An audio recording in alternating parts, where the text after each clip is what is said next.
All right. Welcome, everyone, to the Populars Book Club. Here we read some of the most popular series of the day and discuss the stories, characters, quirks, and problems. Today, I'm joined by MarQuese Liddle, author of the Wand Smoke series, and Molly Blake, author of the Vampire Mall Cop series. I am your host, T. Alex Ratcliffe, author of the Battle Games series, and Hapless Homesteader. This week, we're discussing the first book in the Dungeon Crawler Carl series. How is everybody doing today? I'm doing good. Thank you for having me on. I'm happy to be here.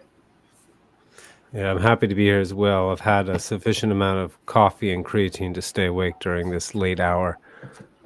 Awesome. So, first impressions of this book. How are you guys feeling about it? I thought I'll go it first. was Oh, okay. maybe I Yeah, go won't. ahead. Okay, I'll go. So I would say I liked this book in spite of a lot of elements of it. So, without digging too deeply into the details, I was won over by Carl and Donut, the co-protagonists here. I would say the book almost lost me at the beginning, um, but it's actually kind of solid plot writing, and so that carried me through the day. I don't want to jump into any particular details. Molly, how did you feel about it?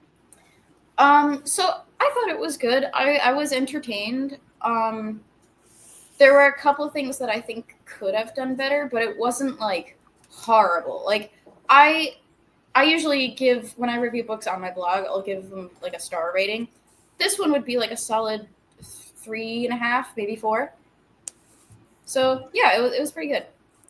I will have to agree with Marquise about the beginning. The beginning of the book kind of almost lost me and lost me to the actual enjoy. I couldn't really enjoy the beginning, but as things went on, I think the way that it's actually written was a point in its favor.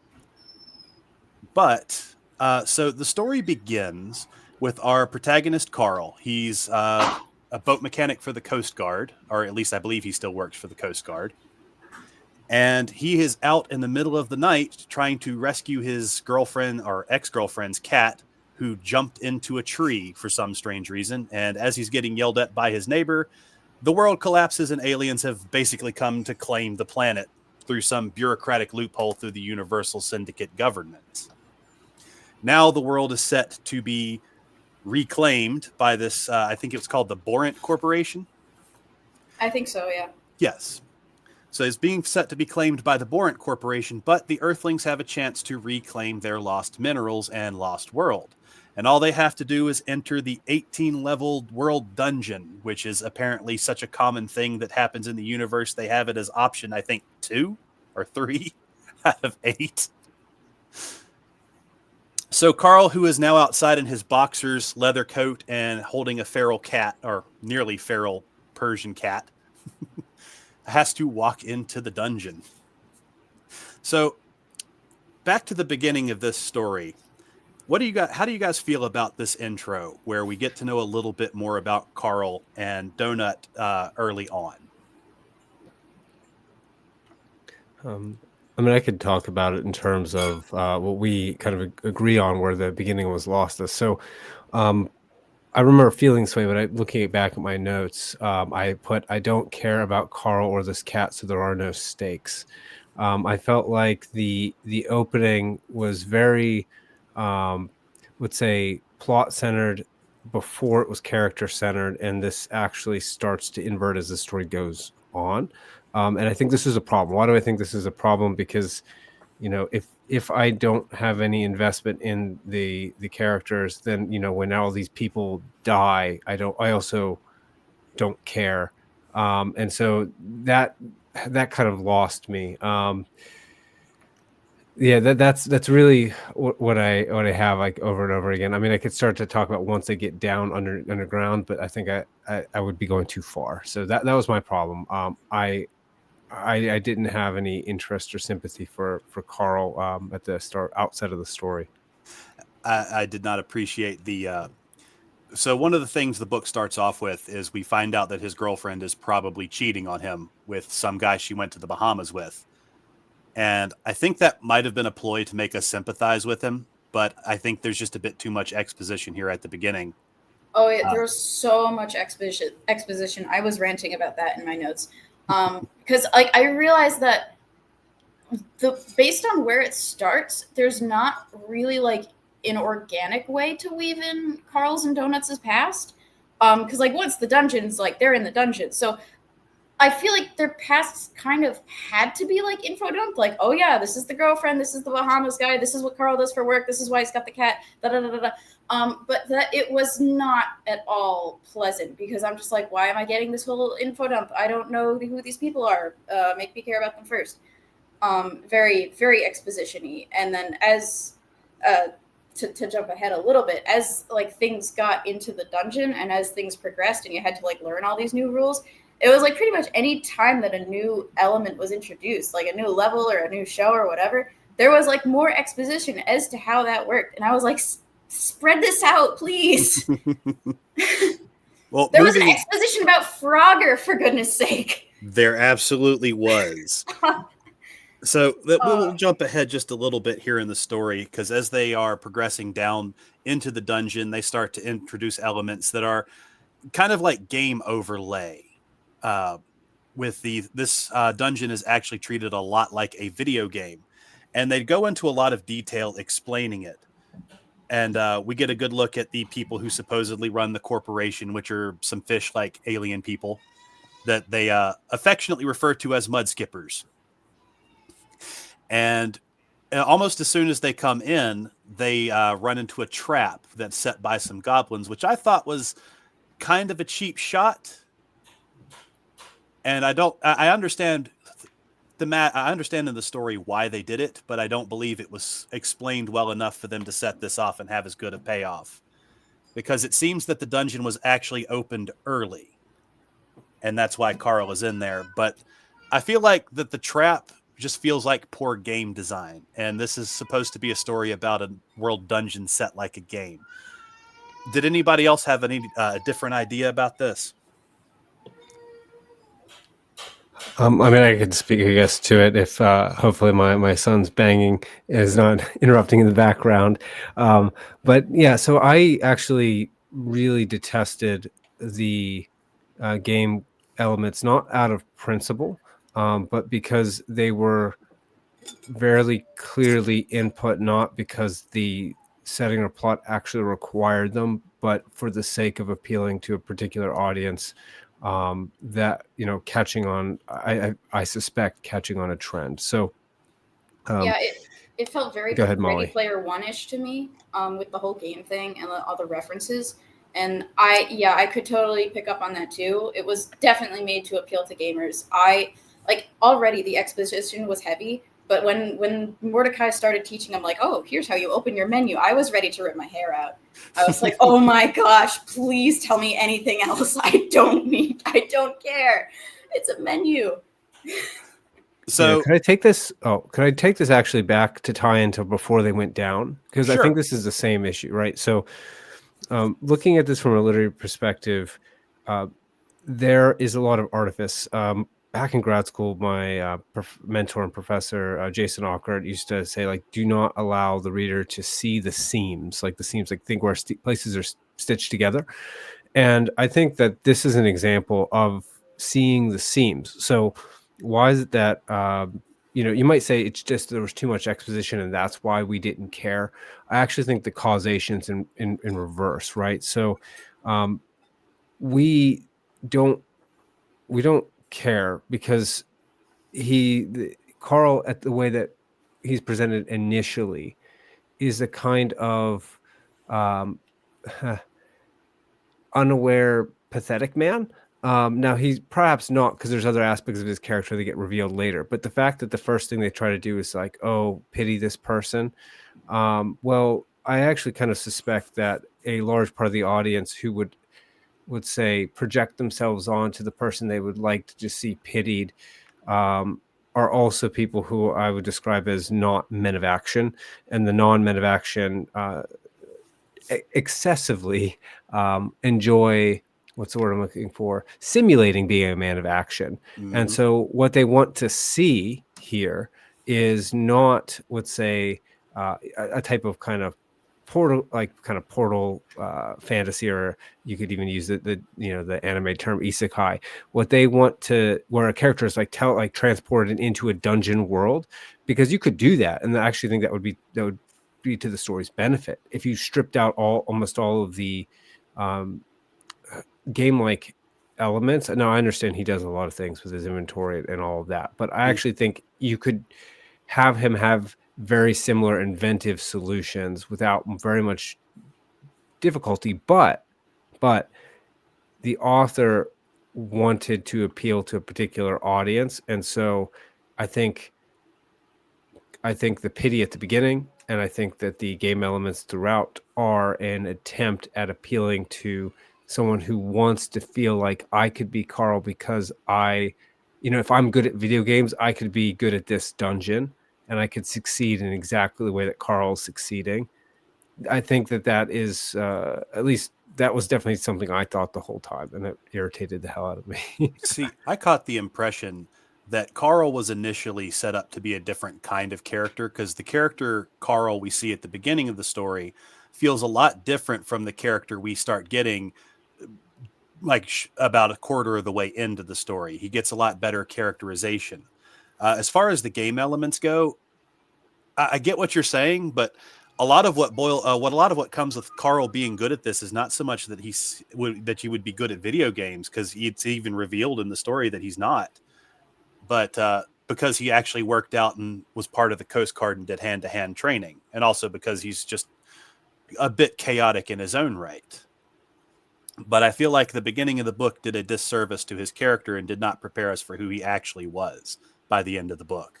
Yeah, I totally forgot that he had a job until you guys were just talking about it now, because in the beginning he felt like kind of a bum. Yes, he most certainly did.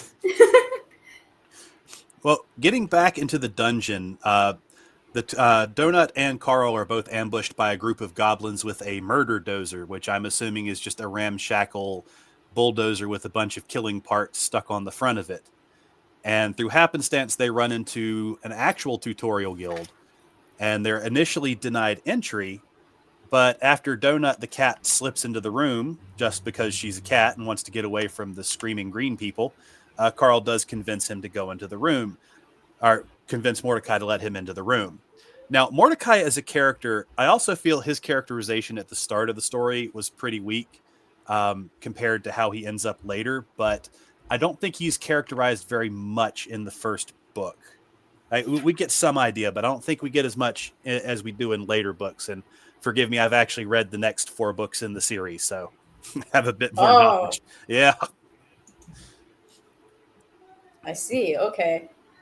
But Mordecai is I think Mordecai ends up being kind of an interesting character, since he is a changeling and changes forms on each level, and he does seem to have a bit more of a tragic past.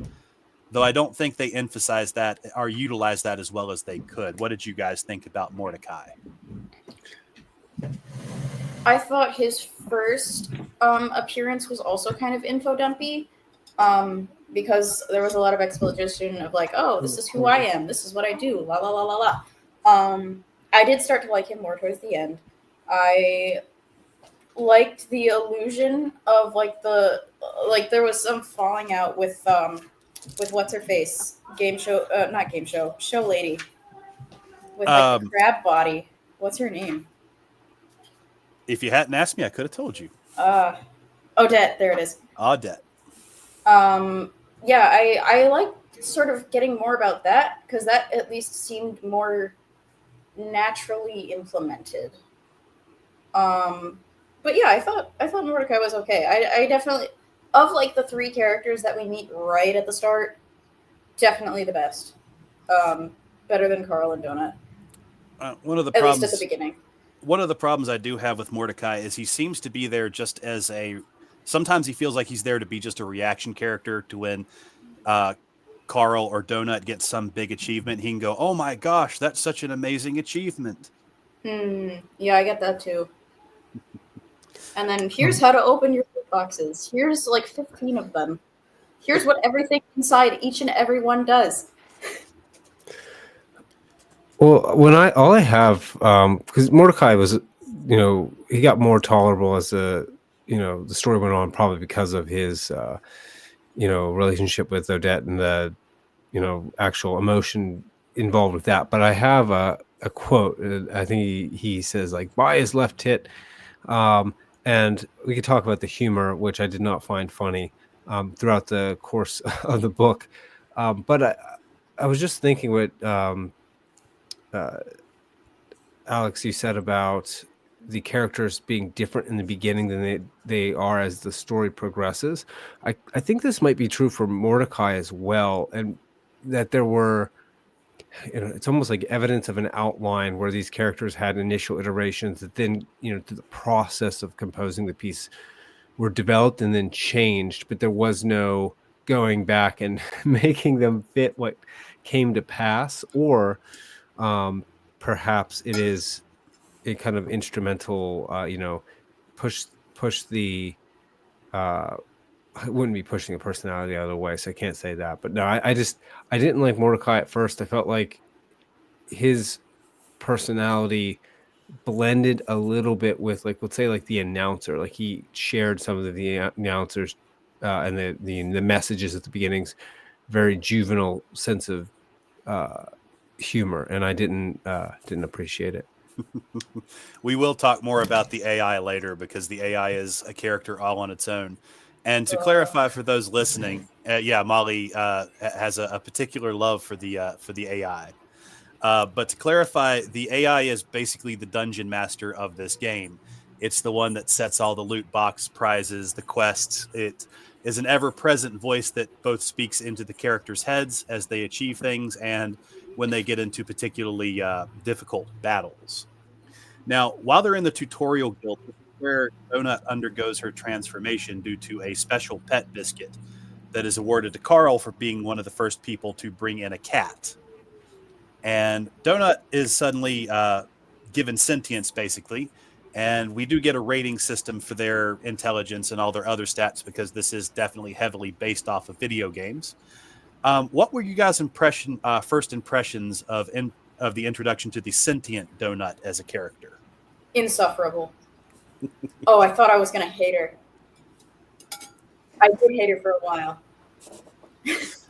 Now, see, I thought for being a show cat that was owned by a woman that was, from what I was gathering from what was described of her, was probably equally insufferable.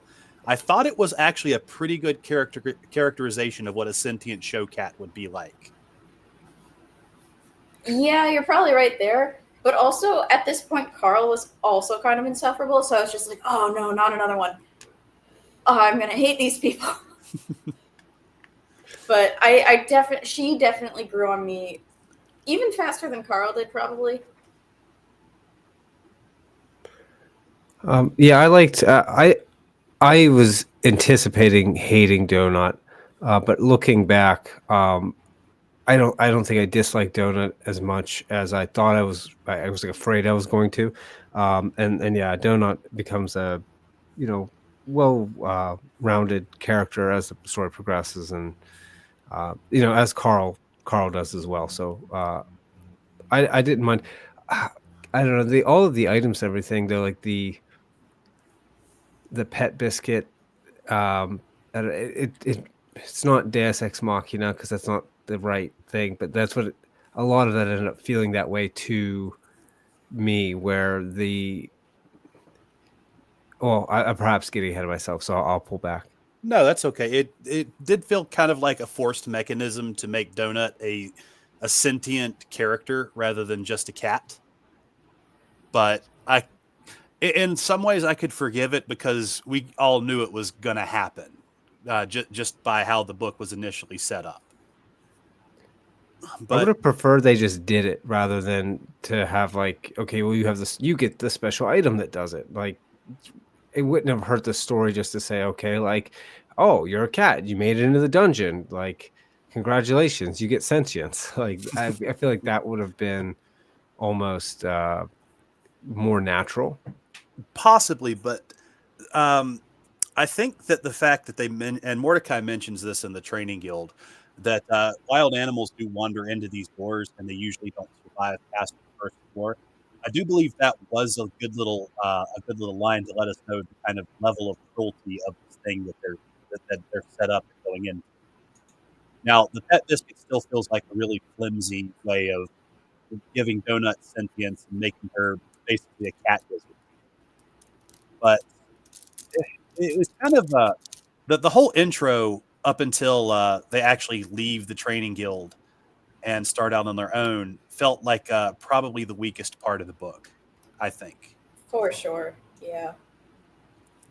Well, we can get right to where they leave the guild and they have their little fight where Carl threatens to leave the group and let Donut go about on their own. I thought this was actually one of the first good cases of characterization between these two, even if it felt a little bit weaker than it should have. What did you guys think? I mean, I think I remember just feeling not convinced. Like you said, it felt weaker. Like I knew that was not going to happen. I was in no way convinced that they were going to actually be separated, and so it came off to me as, okay, this is the classic, where kind of enemies in a way that we're disagreeing, we're fighting, we're fussing with each other, and that is going to reveal the true feelings in a kind of conversation that we're gonna, become closer friends, closer allies. It felt I don't know, like many things, particularly in the beginning of the story, it felt contrived. That's probably a better word than Deus Ex Machina that I used earlier.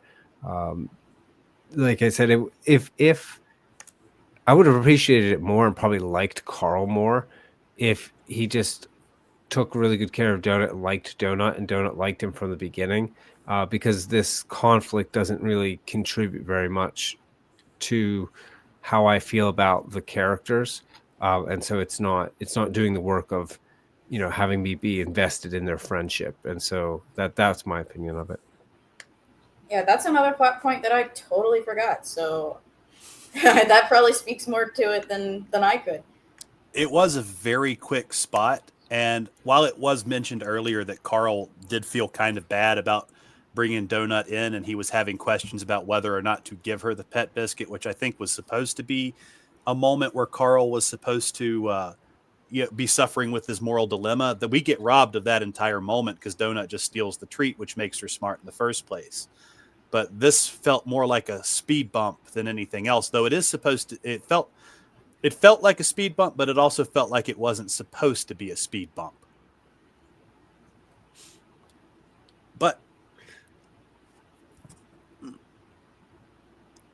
I agree. yeah, I was about to say, I didn't know if anybody wanted to add anything. So I believe next we get to the safe room, which just felt like another area of exposition where no, first they fight the llama, I believe. Yes. Yes. So the llama fight, I did think it was a good moment to have Donut just basically shoot into the darkness where Carl couldn't see and start a fight that Carl couldn't finish, because I believe that did start a good dynamic with their relationship going forward, with Donut being Joe Cat coming to terms with, well, we're going to have to fight to survive.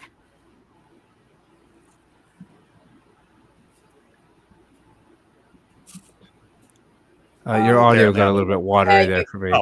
You were fuzzy. I don't know what you said. Sorry about that. So I felt like the fight with the llama was probably one of the better points of the early book, where we get a Donut starting a fight that Carl has to finish, and this shows us kind of the insecurity of Donut, who is basically a house cat and has never actually had to kill anything, and Carl being kind of almost parental to Donut as the story goes forward. What did you guys think? I liked the llama fight more than the goblins. I couldn't really voice why I did, but I think you hit the nail on the head. Oh, there's the llama fight in my notes. It's chapter 8. I was looking for that. Yeah, this book is deceptive. This book is a bit deceptively longer than you would think it is. Oh, yes. Yeah. What I remember from the llama fight is that when it starts to spit lava, that was that felt like a significant raising of the stakes and the threat. I think I have here that I was not impressed with the uh, early fight choreography as well. I think, yeah, because it must be fighting the goblins because I have clubs in my notes. And so when the fight choreography is particularly bad and not really believable, then I don't feel the stakes. But when something's spitting lava, it's a little bit difficult to have bad choreography because all he has to do is say it's spitting lava, and so I did feel more invested in that fight than I did in all of the interactions with the goblins hitherto. Yeah, so there was a fight with the goblins before, and this is where we get our first little bit about the AI, because we get what feels like a throwaway line at the beginning about where Carl ends up stomping one of the goblins into the next life. We get this the line from the AI about that being its particular fetish. Well, we won't hit that yet, Molly. I want to wait for just a bit. I want to wait for just a little bit before we get into the true depravity of the AI, because I have something I think that set that tone perfect. All right. If So we can put it off, I'm fine with putting it off. We'll get to it really soon. Okay. I wanted to talk about, so they find the illicit substance, because this is going on YouTube, so I guess we can't mention the actual substance. Yes. Yes, and then they go to the safe room, and I think I really don't have much to remark on this. They just kind of get a good meal, and we get a little bit of characterization, but this just didn't feel like it was really that important. Yeah, there was like the collar charm, which I guess is going to be a bigger deal, but there were so many boxes that were open, and there were so many video game mechanics that were talked about that I totally forgot that was a big deal until later in the book when they're like, oh yeah, Donut's collar charm. It's going to be a big deal on this later floor. And I was like, oh yeah. No, that was the crown. I'd completely forgotten about, because she gets that in the training guild. So it's a special crown Donut gets, and without even reading it, she puts it on, and that immediately introduces her into the line of the Blood Sultanate. And I think it's the 10th floor. If they want to get off the 10th floor, they have to basically remove everybody else in the line of succession. Otherwise, you can't leave. Yeah, something like that. Yep. And if she ever takes the crown off, it disappears and goes to somebody else. Mm-hmm. Which there were just so many like video game stuff and so much like random loot that it just kind of all became this one big blur. It did, but I will give the author credit for that. That was that actually is a good detail that does come back later on. And I actually have to say I'm relatively impressed with how well he is handling that in later books, but I'm not going to spoil that. Did you read up that far yet? I have read 5 of the 7 released books. Have you gotten to floor 10? I'm not going to say. Okay. Oh. Anyway, well, did anybody have anything else to add about the break room? And I believe it's called the Baba Protector, the little gnome people who run them.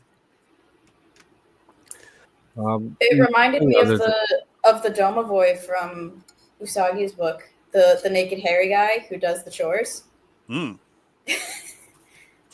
I didn't even think of, I know her books are based as factually as can be off of actual folklore. I didn't even think of that. Except he's not invisible, which would have been pleasant if he was.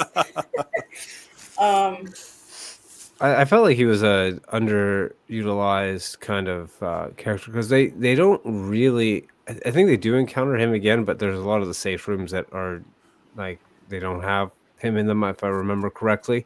And so to spend so much time with him making the meal, and it felt like a waste because it doesn't end up coming up again in any what feels to me any significant or important way. To me, it just felt like they were introducing, like, A, they're going to sleep, and here's how they're going to live, and we're not going to dwell too much more on this now. Though it was a lot of time spent on that for such a trivial thing. Are we clear to move on to the next bit? Because I think I'd like to get to the fight with the hoarder. Yeah, I can move on to All right. that. So Carl and Donut decide to stick around in this area because they're fighting these creatures called crawlers, which are basically giant cockroaches because they're an easy source of experience. And they come upon their first boss room. And Carl, I think for the first time, shows that he's actually kind of clever because instead of going in to fight things, he just throws in a stick of dynamite. Apparently, it wasn't enough, though, because they go in and they end up having to fight a giant woman who emerges from a pile of trash called the Hoarder. And since I'm going to go to Marquis first on this because I want to get your take on the choreography of this fight. I don't have any particular notes on it. And so I can't recall the details of it. It was it so you guys talk about it and let's see if something comes back to me Well, I can about recap it. it. So the Yeah, basic premise of the fight is once they enter, the Hoarder is already in the red from the stick of dynamite. So she's almost dead, and she's the one. She's actually vomiting up these big insects that they're having to fight. And Donut runs out of magic missiles, which is something she has as the cat wizard. So Carl actually has to run up and use his fists to take her down. And he uses a dog collar shortly after she vomits up a couple of these big cockroaches to pull her to the ground. And as he's trying to finish her off, the cockroaches grab onto him. And Donut finally recharges enough to hit one of them. And then he finishes off the fight by stomping the remaining cockroaches to death after he takes out the Hoarder. And one of the troubling things about this fight was the Hoarder seemed to actually be some random homeless lady from Earth before everything on Earth was collected, kind of forced into this role. Yeah, I translated her dialogue out of Spanish, and I was like, "Holy cow, that's really sad." I'm kind of confused as to why she wasn't made a crawler though, and she was just automatically made a boss. So she must have, I think she was one of the people inside the houses because Oh, okay. they do say that they were keeping all the claimed organic matter, which I believe they keep all those people in stasis until they can combine them with a monster, which Ah. which I think gave the story kind of a dark edge that all the people who weren't outside when the buildings collapsed are now basically property of this company. Oh yeah, I definitely like very tonal shift with her and her dialogue. I was like, wow, where did that come from? Because up until now, it's just been like this like silly video game thing. Like I know everyone in the world died, but they didn't really go into detail about what happened. So do you have the translations for the dialogue? Oh, not anymore. Oh, I could pull them up though because she was in what was she in? Chapter 11. She was in chapter 11. Let me find it. Well, we can go to Marquis while you're finding it. Yeah. Well, so I'm remembering now. So this fight really leaned heavily on the game mechanics with HP. A little less with Donut because I think Donut takes a direct hit and is like wounded. That's a later fight. Oh, is that a later fight then? That's okay. a later fight. So they're not injured. If am I mixing that up? Because I thought they had Carl gets injured. Yeah, Carl gets injured because he gets bitten on the leg by the big cockroaches this woman vomited up. Okay, yeah, I just remember somebody's HP was really low, and this was like the first time it was like, oh no, your HP is like almost bottom. You're gonna bottom out. I think that really. I didn't like it very much because it took a situation where the threat is only a threat because it's like, okay, well, you have a game mechanic. So if you get ankle bit too many times, like you get death from 1,000 cuts, and it that strips away a lot of the kind of believability for me. I much prefer fights to be the kind of same threat that you really have, like you can think if this thing's actually going to like gouge a piece out of you that's going to kill you, then that makes sense. But if it's just like, if a toddler was going to kick someone in the shin too many times and all of a sudden they just die, I can't take it as seriously. See, I got the impression initially that the game mechanics themselves were like, the HP and stuff were more of an overlay rather than an actual representation. I just don't think they handled that well. Like continuing on with that theme well, because it does seem to follow that, but they don't seem to like reinforce that throughout the story. I have in my notes that it's arbitrary. Like early on, it starts to like whether or not it's like real life thing getting explained by game mechanics or game mechanics being applied. It's at some point I had said like this is kind of inconsistent, and so I kind of lost the feeling of threat from a lot of things for that reason. It's been a while since I read the book, so I'm sure as we talk about it, I'll come with particular examples. But yeah, I don't think that the author was all that consistent, because I don't think the story really was built with the game mechanics as a core necessary component. It feels like they were, again, it feels like they're put there in parallel to the story, which is actually decent, but unnecessary. Okay. Molly, were you able to get those translations? I have two of them. Let me just. Okay, yes, I have them. But yeah, definitely to back up on the point of the video game mechanics, I don't like them. I think they slowed down the story. I think they slowed down everything.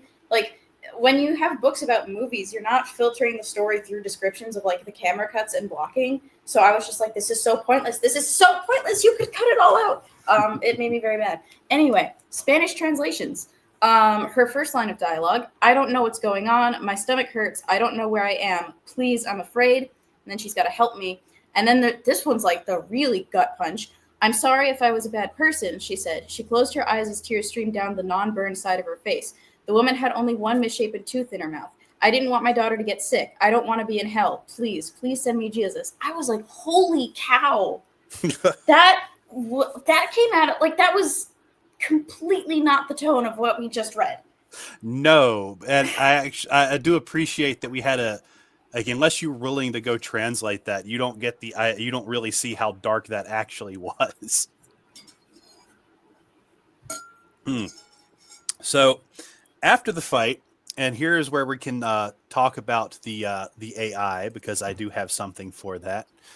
Carl gets a whole bunch of new achievements and skills, because this is not just a level-based game. This is a skill-based game. And that little throwaway line about that fetish comes back when Carl gets level 3 in the smush skill. Now, I'm going to quote the actual way it's described in the way it's described. Smush, level 3, killing with your feet, your bare, beautiful feet. Taking your bare foot and placing it on top of a living, conscious life and pressing lovingly down until that life ceases to be. Is there a more noble way to kill? The amount of pressure you can bring to bear upon an enemy with your unshod foot is increased by 10% with each level of this skill. Now we can get to Molly's favorite part of talking about the AI's smush fetish. I took my headphones off for that entire quote. I did not like it. I thought it was stupid. And I mean, like, it was just very, very, like, gross and childish. Like, this is, like, 6th to 9th grader humor.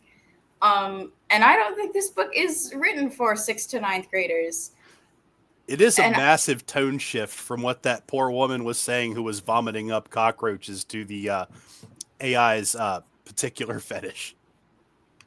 Yeah, I thought it was just very poorly placed. If Marquez's thing is right about like how this was written for a specific group of people to like project themselves onto, then I feel bad for those group of people that they have the same sense of humor as middle school boys. Because, yeah, I did not find this funny. I did not find it pleasant. I wish someone would turn this AI off. What did you think about it, Marquez?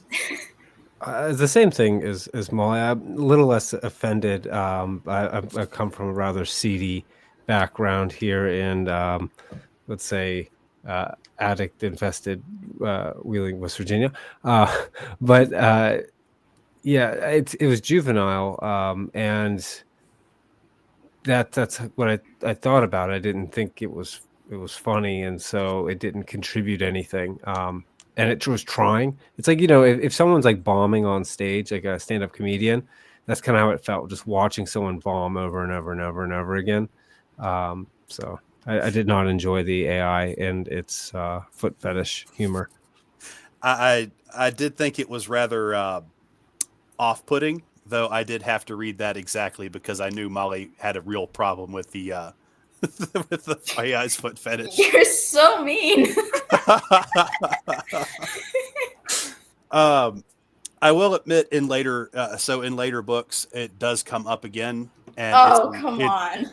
But I will say, suffering through it from the first book, it stops being so much of a joke and starts becoming an actual problem. And I don't mean problem for the book or the story. I mean like a problem for Carl that he has to deal with. But All right.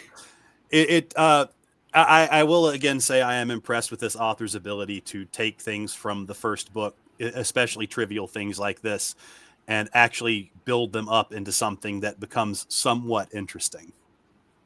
If it's plot relevant, it's slightly forgivable. It does end up being plot relevant. It's still icky.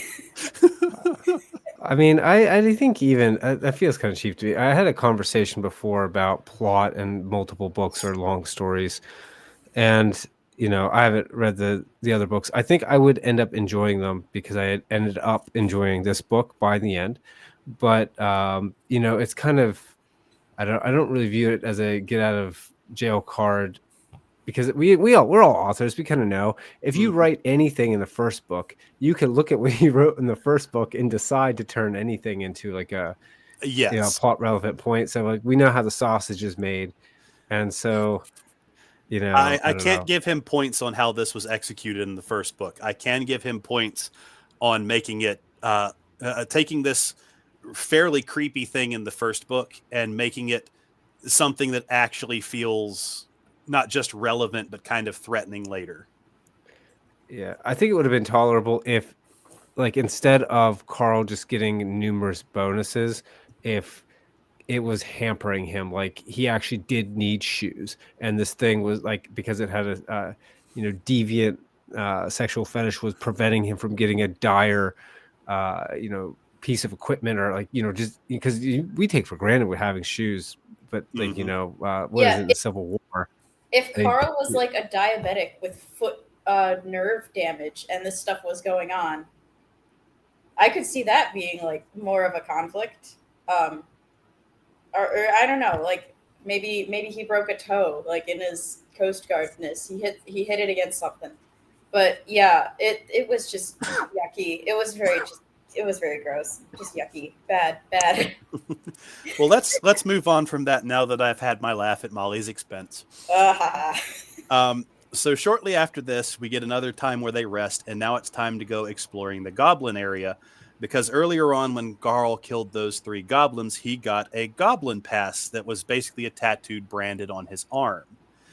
They find the goblin-controlled territory, and this is where Donut starts to actually come in, and particularly useful because they're able to use her very high charisma to charm their way into the central hub of the goblins and convince them to build them a motorcycle and give them free stuff.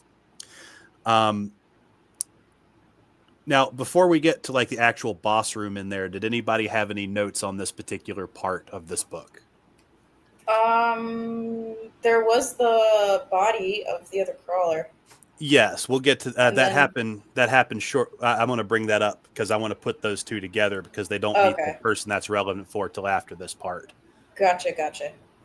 Yeah, I didn't have anything big. I was just like, oh yeah, body, and then they watched the show. But yeah, definitely the next biggest thing is the goblin boss. Yes. Well, I did have one note on this part, and it's the this is where I was actually starting to get kind of tired of the deviant humor, because we had the goblin shamankas, where how they got that particular position where they had to have the one of three choices, and one of them was incest. Mm. And after the whole foot fetish thing with the AI, I started taking everything it said much more seriously at that point. And I just thought that was kind of unnecessary. What the problem I had with the goblins was it was kind of like a bad dungeon master. So like if you don't know how to run a tabletop game and a character comes up with like a billion charisma and then they just get to kind of mind control the NPCs, um, that I felt like that was just given, and I don't know. I also kind of just don't like the let's say I just finished The Hobbit, and I now understand where goblins, like how goblins got to be how they are in modern like high fantasy, and to see them rendered like that again here, it I don't know, it felt kind of cheap and generic. The interaction with the goblins, and I get that was supposed to humanize them a little bit and make us feel bad as they get they rob the goblins, and then I don't want to spoil what comes next, but I guess I'll hold off my comments about until that point because it's more relevant to the boss fight itself, or rather Okay. the lack thereof. Well, yeah, there's not outside of that gross little bit, and the fact that, like, so we do have Donut try to talk to the goblins, and it turns out they don't even have names, most of them. And I get what you mean, like, we're trying to humanize them, but really it just made them feel kind of more pathetic to me and more NPC-ish than actual living things. But we'll move on to the actual fight. So Carl and Donut make a trade with the goblins to make them a motorcycle and give them stuff in exchange for the illicit substance they found on the llama. After that, all the goblins that are in this area all charge off to go attack the goblins and steal more of this stuff. At this time, Carl decides he's going to just take everything that's in the room, and then they're going to attack the boss room, which is right next door. To do this, Carl learned from his last experience, and they just load up a barrel with a bunch of explosives, black powder, ball bearings, basically making a giant IED, and then wheeling it into the room and running away before detonating it. And this is where we get, I want to say it's almost a predictable joke, where Carl asks if they saw anything in the room, like if the guy was in there, and Donut says, "Oh yeah, he was absolutely in there." And then after Carl pulls the trigger, he's like, "I was just wondering why all those babies and pregnant women were in there." And this is what leads to Carl getting the war criminal achievement. And now we can discuss the boss fight. Who would like to go first? I mean, I've got things to say about it, but I was just talking. So, Molly, if you want to go first, you can. Nah, go ahead. Yeah. So at this point, the book, you can't do this too many times before jading your reader. So we talked about how dark the story got before this. When this happened, there's like I remember very distinctly my sympathy clicked off. And at that point, I was like, "Look, um, I can feel that this is trying to make me."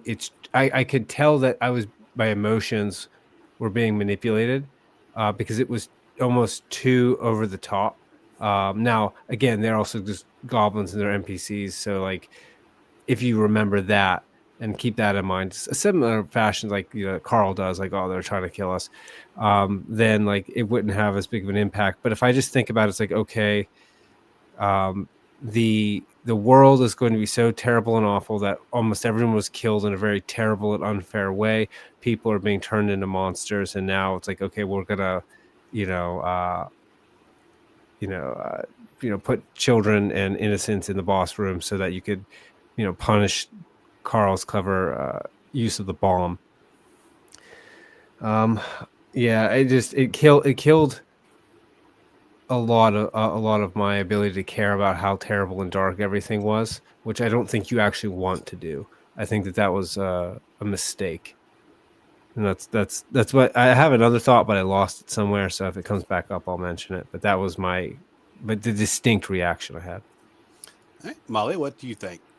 Yeah, I think especially right after the other boss, having like the babies and pregnant women sort of be played off as a joke by Donut was in bad taste and a bad move tonally. Like you either want us to take this stuff seriously or you don't. Make up your mind. So at this point, I felt like they were trying. The author might have been trying to establish that yes, the machine is a monstrous thing, and you're going to have to end up doing monstrous things. I don't think that point came off as clear as it could have. Mm. But it feels like, for lack of a better term, this felt very much millennial writing. And this is coming from a millennial, where it's just kind of carnage for the sake of getting a cheap laugh at the emotional expense of one of the characters. Yeah. Yeah. Yeah. I see nobody was impressed with the goblin boss fight.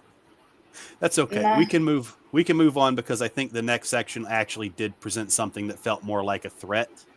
So when they defeated the hoarder, uh, they got a map, and on the map they saw that there was a dead human somewhere nearby, one of the crawlers.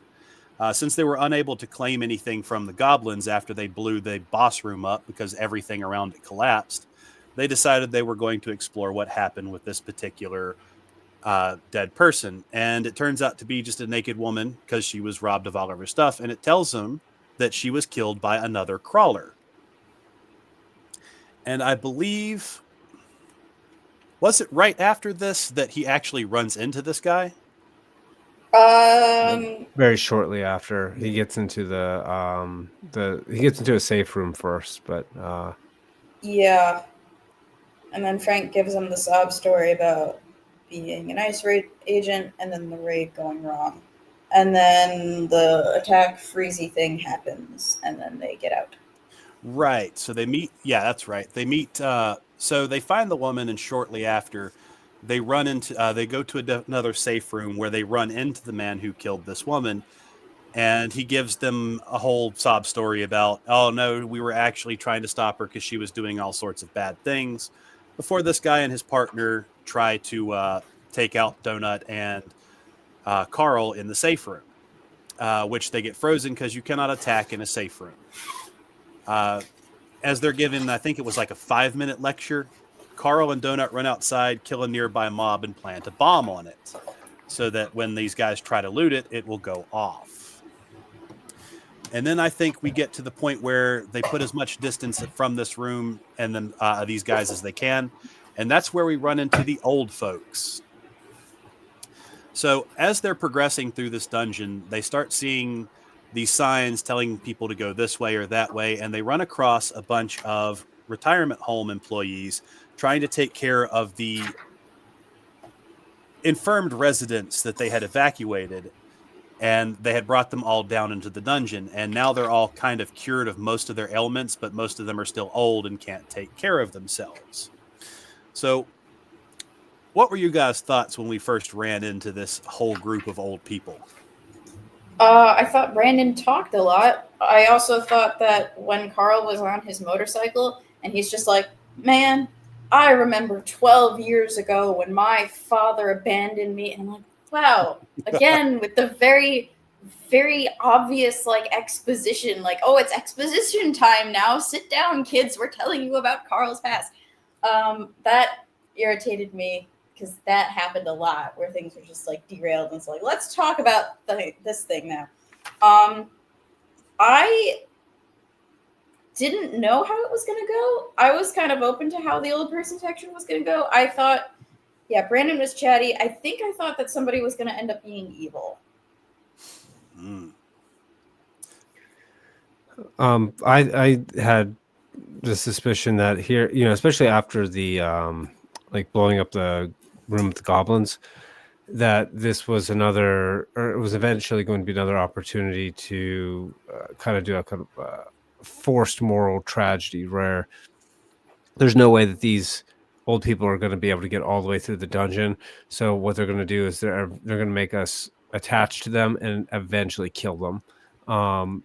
Just because of the way that the tone is going, it didn't seem like they were going to do the, no, they actually do make it all the way out of the dungeon. It seems extremely unlikely they'll let that happen, which It makes me not care about them very much because it feels like the book is trying to trick me. It really did. It did feel like they were going to set up a point. So my initial thought when we ran into the old people, since we just left the player killer behind, was that Carl was going to try to help them, only to come back to find Frank, the player killer, there, having had killed all of these people for the experience. And that was going to be just, oh, this is a horrible thing that happened. But actually, that's not what ends up happening. Carl and Donut agree. Well, Carl agrees. Donut goes along with trying to help these old people get down to the next level and get them down to floor 3, which would allow them to change the race of these people so that they might actually be functional in the dungeon. So I think this is where we also get that warning about players defecating in the dungeon, and that if they do it again, they're going to bring in that big rage elemental to kill them and everybody around them. Because apparently the people higher up who are recording this don't like watching people defecate in the hallways. And I honestly thought that was just going to be a throwaway line. I didn't think that was actually going to come up as much later. Because there does... me too. It definitely seemed like, oh yeah, haha, childish potty humor, like with the AI thing. I didn't think that it would come back. I'm surprised that it did. Well, I think this is also where we get our first introduction to Audette, because shortly after this, I think Carl and Donut are teleported away to go on her show. Now, what was you guys' first impression of Audette? I thought that was after the pig thing. The pig was wheel. it after the pig wheel? Let's see. I believe it is. Yeah, because the pig wheel is what got them on the show. Ah, you're right. You're right. So that's the next. I'd almost completely forgotten about that. I didn't even have it in my notes. So one of the problems that they have is that the nearby stairwell to lead down to the next floor is guarded by a creature called the Ball of Swine. And so they have to set up a boss fight for it. And I think this was a level up from the burrow boss. No, this one was a burrow boss. This one was, yeah, that's right. The other one was a neighborhood boss. This one was the burrow boss. Just for a bit of context, the bosses are set up in rankings from neighborhood to burrow to city to, I think, country is next, and then world. It's basically on the same level as any MMO you'd ever play. So Carl, being who he is and being a mechanic, decides that he's going to try to cheese the system, and they build a whole bunch of it's kind of like scaffolding, so that when the Ball of Swine tries to roll them over in the boss room, it gets stuck between the scaffolding and the ceiling. And this is where he got the ninja stars before, I think, right? I don't have the ninja stars in my notes, so I can't say. I remember him. He definitely did. Yeah. He uses them in the fight. That's right. So I think did he get the ninja stars from like the lizard guy, the lizard gym bro? Oh, we completely forgot about the juicer. The juicer, yes, that's right. The fight where Donut gets hit. Yes. I'm sorry, my notes just don't have the fight with the juicer on them. So the juicer, they end up getting into another neighborhood boss as they're fighting these poisonous lizards around the old folks. And they run into the boss room because each monster area seems to have a corresponding boss room. Oh, sorry. So as they're killing these lizards that are near the retirees, they run across a boss room with a boss in it called the Juicer, which seems to be another person who's mixed with some monster in this world in order to create a boss. And this one just happens to be steroid-induced rage. They come into this with a better strategy, I'd say this time, of using confusing fog and then killing all the minions before trying to attack the boss. But Carl ends up endangered. And so Donut jumps in and actually attacks the boss, delivering the final blow, but almost dies in the process. I actually thought this was one of the better fights of the book. What did you guys think? I totally forgot he had a name. I just called him the Lizard Gym Bro. Yeah, he was called the Juicer. Yeah. Yeah, I did like that one. I liked Donut's almost sacrifice. I think that did a lot for her character. Um, I definitely at this point I was not hating her as much. But I don't know if this is when I started to like her or if this was already like them growing on me. But I definitely liked her almost laying down her life for Carl. That was really cute. That was really sweet. That's something a loyal pet would do. It is. If I remember right, that poison played a role in this fight, and they could not use. I can't remember if they couldn't use healing potions. Am I remembering that right, or is that a No, later one? that's on That's level a 2. yeah, that's a That's That's a level later later. 2. fight. Okay. Mhm. Okay, so I must be just remembering. I don't really have much to say with the juicer fight. It is much more of an actual tactical battle, which I suppose I appreciate more. I guess I'll talk more about. I have a gripe, but it manifests in the ball of swine. So I'll wait till then. Okay. So I think this shortly after this they go get in a fight. Now again, I said the fight with them was much better. Um, we do get kind of a screw you moment shortly after when they go to the training guild and talk with Mordecai again. And he kind of goes over their fight assessment and tells Carl, it's like, yeah, you should have given this to Donut because they would have worked longer. And you should just you should just continue using your fists. Throwing things wouldn't have done you much good. Which it kind of felt like it took a bit away from Carl planned all this out. And I think that they executed it pretty well, aside from the fact that Donut almost died. And I felt like this just kind of cheapened all the effort that they put into that fight. Oh, for sure. I didn't like that training guild moment because I guess I was still kind of like riding the high of the fight because I thought the fight was pretty good. And then Mordecai's just like poking holes in it. I'm like, come on, man, Now, let him have this. and I think that was the fight that they got the Ninja Stars from.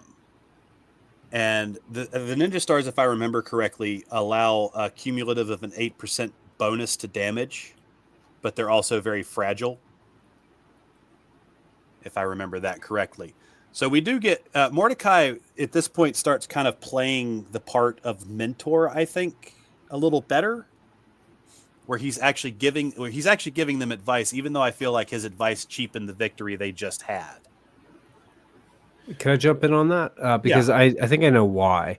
So this is one of those moments where actually what we're presented video game logic, which is what all of the things Mordecai is saying, like, no, you should just stick to these skills that you have because it's more effective because stats, right? Now, if we've ever, I don't know if you guys, but one of the reasons why people tend to like something like, I don't know, like a tabletop game over a video game is like, yeah, in a video game, you have to obey the video game meta because that's the way it's programmed and you do it that way. And the appeal of having a kind of more open system is that you can be more creative and intuitive. You can approach things with open problem solving, and it feels better if you are, let's say, someone who wants to thinks in terms of open problem solving, right? You want to engage with life rather than, the way I always say it is there's some games you play and some games play you. And when a game is like, you do what the meta says that it does, and like that's how you win, and you can't do anything outside of it because it's all closed chain problem solving. It ends up kind of feeling stale and less and less. And here's kind of wrapping this back around to a bit of the conversation we had before. This is in part, and I do mean literally in part, written to target someone who is going to desire to engage in a form of I don't know, like escapism that says, okay, by embracing closed-ended problem solving, I can come to greater success. And I think part of the cheapness that doubles down on that, though, is that this is not consistent in the story, right? Mm-hmm. Because open-ended problem solving, or like finding ways to kind of cheese the system and get around it, are rewarded later. And Mm-hmm. and so I think the detraction from the success of the fight with Mordecai comes from the fact that you have essentially two incompatible kind of aspects of the setting trying to play at the same time. It really does feel like this is like two books smushed together. Yes. And actually, you bring up a good point that plays in later books, because that does kind of become a thing between Mordecai and Carl. That Mordecai knows the meta of the game very well, but Carl just looks for more inventive solutions. But I'm not going to spoil later books. Yeah, I feel like that was kind of another thing that irked me. Mordecai going like, "Oh yeah, don't throw it, punch it." Like, especially like in this sort of situation, you want as many skills at your disposal as possible. Like the juicer died either way. Carl killed it either way. So like, why not develop the throwing skill if he's ever, like, I don't know, trapped in one position and he can't punch something? Like, don't ridicule him for that. That could come in use later. Mm-hmm. And this is also where they get the ninja stars from that fight, and I think that's the fight they got the pedicure kit from. I think so. So since Carl ends up, so the fight itself was actually, I think, again, pretty good. But Carl ends up using his feet again, which really pleases the AI. So it gives him a special pedicure kit that basically makes only his feet invulnerable and keeps them clean. Which at this point led me to believe that maybe the author had done a bit too much research into that particular fetish. Anyway, Oh, no. yeah. Anyway, so having killed the juicer, Carl comes up with a plan on how to take care of the ball of swine, which is the burrow boss. And so they build all this scaffolding, and they cover it in these ninja stars and make a couple of makeshift spears with these ninja stars on the end to amplify the damage.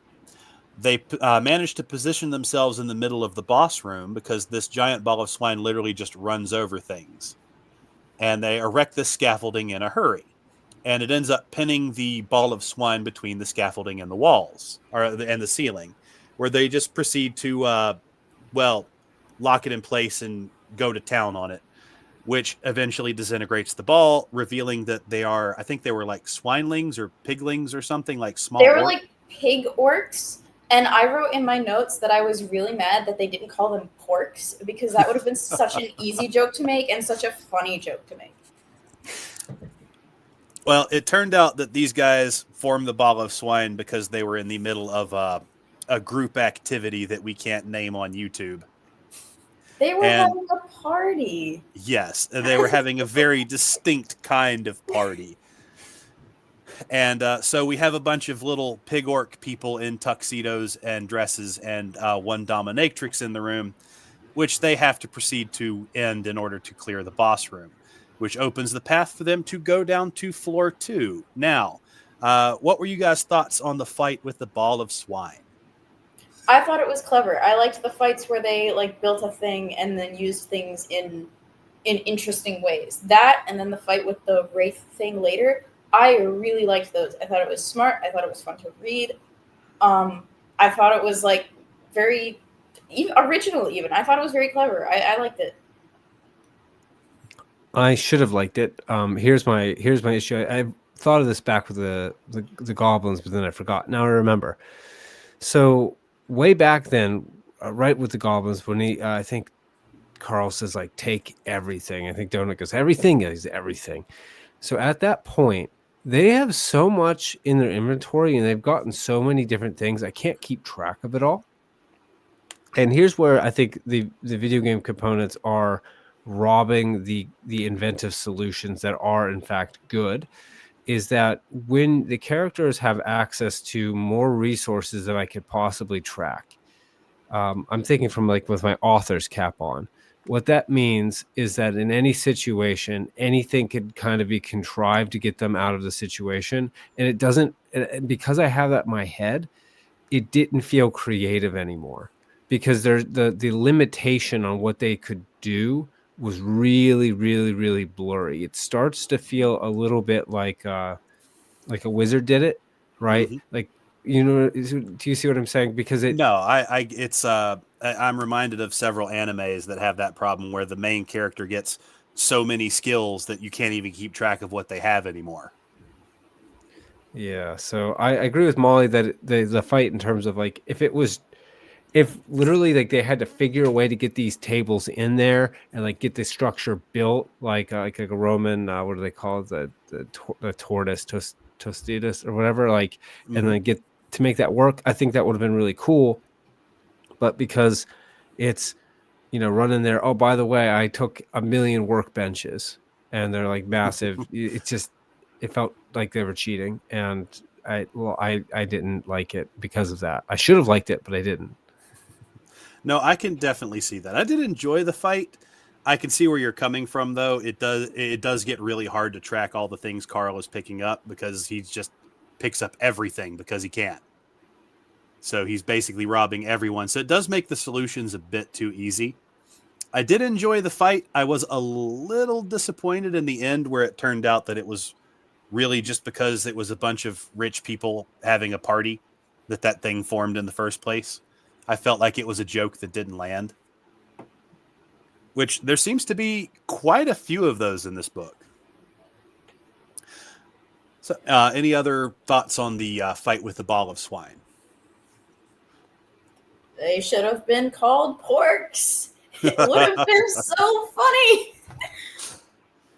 All right. Well, moving on. This is where we get. This is where we get the first. Shortly after this is when we get the first fight with Audette. Not the first fight. The first interview with Audette.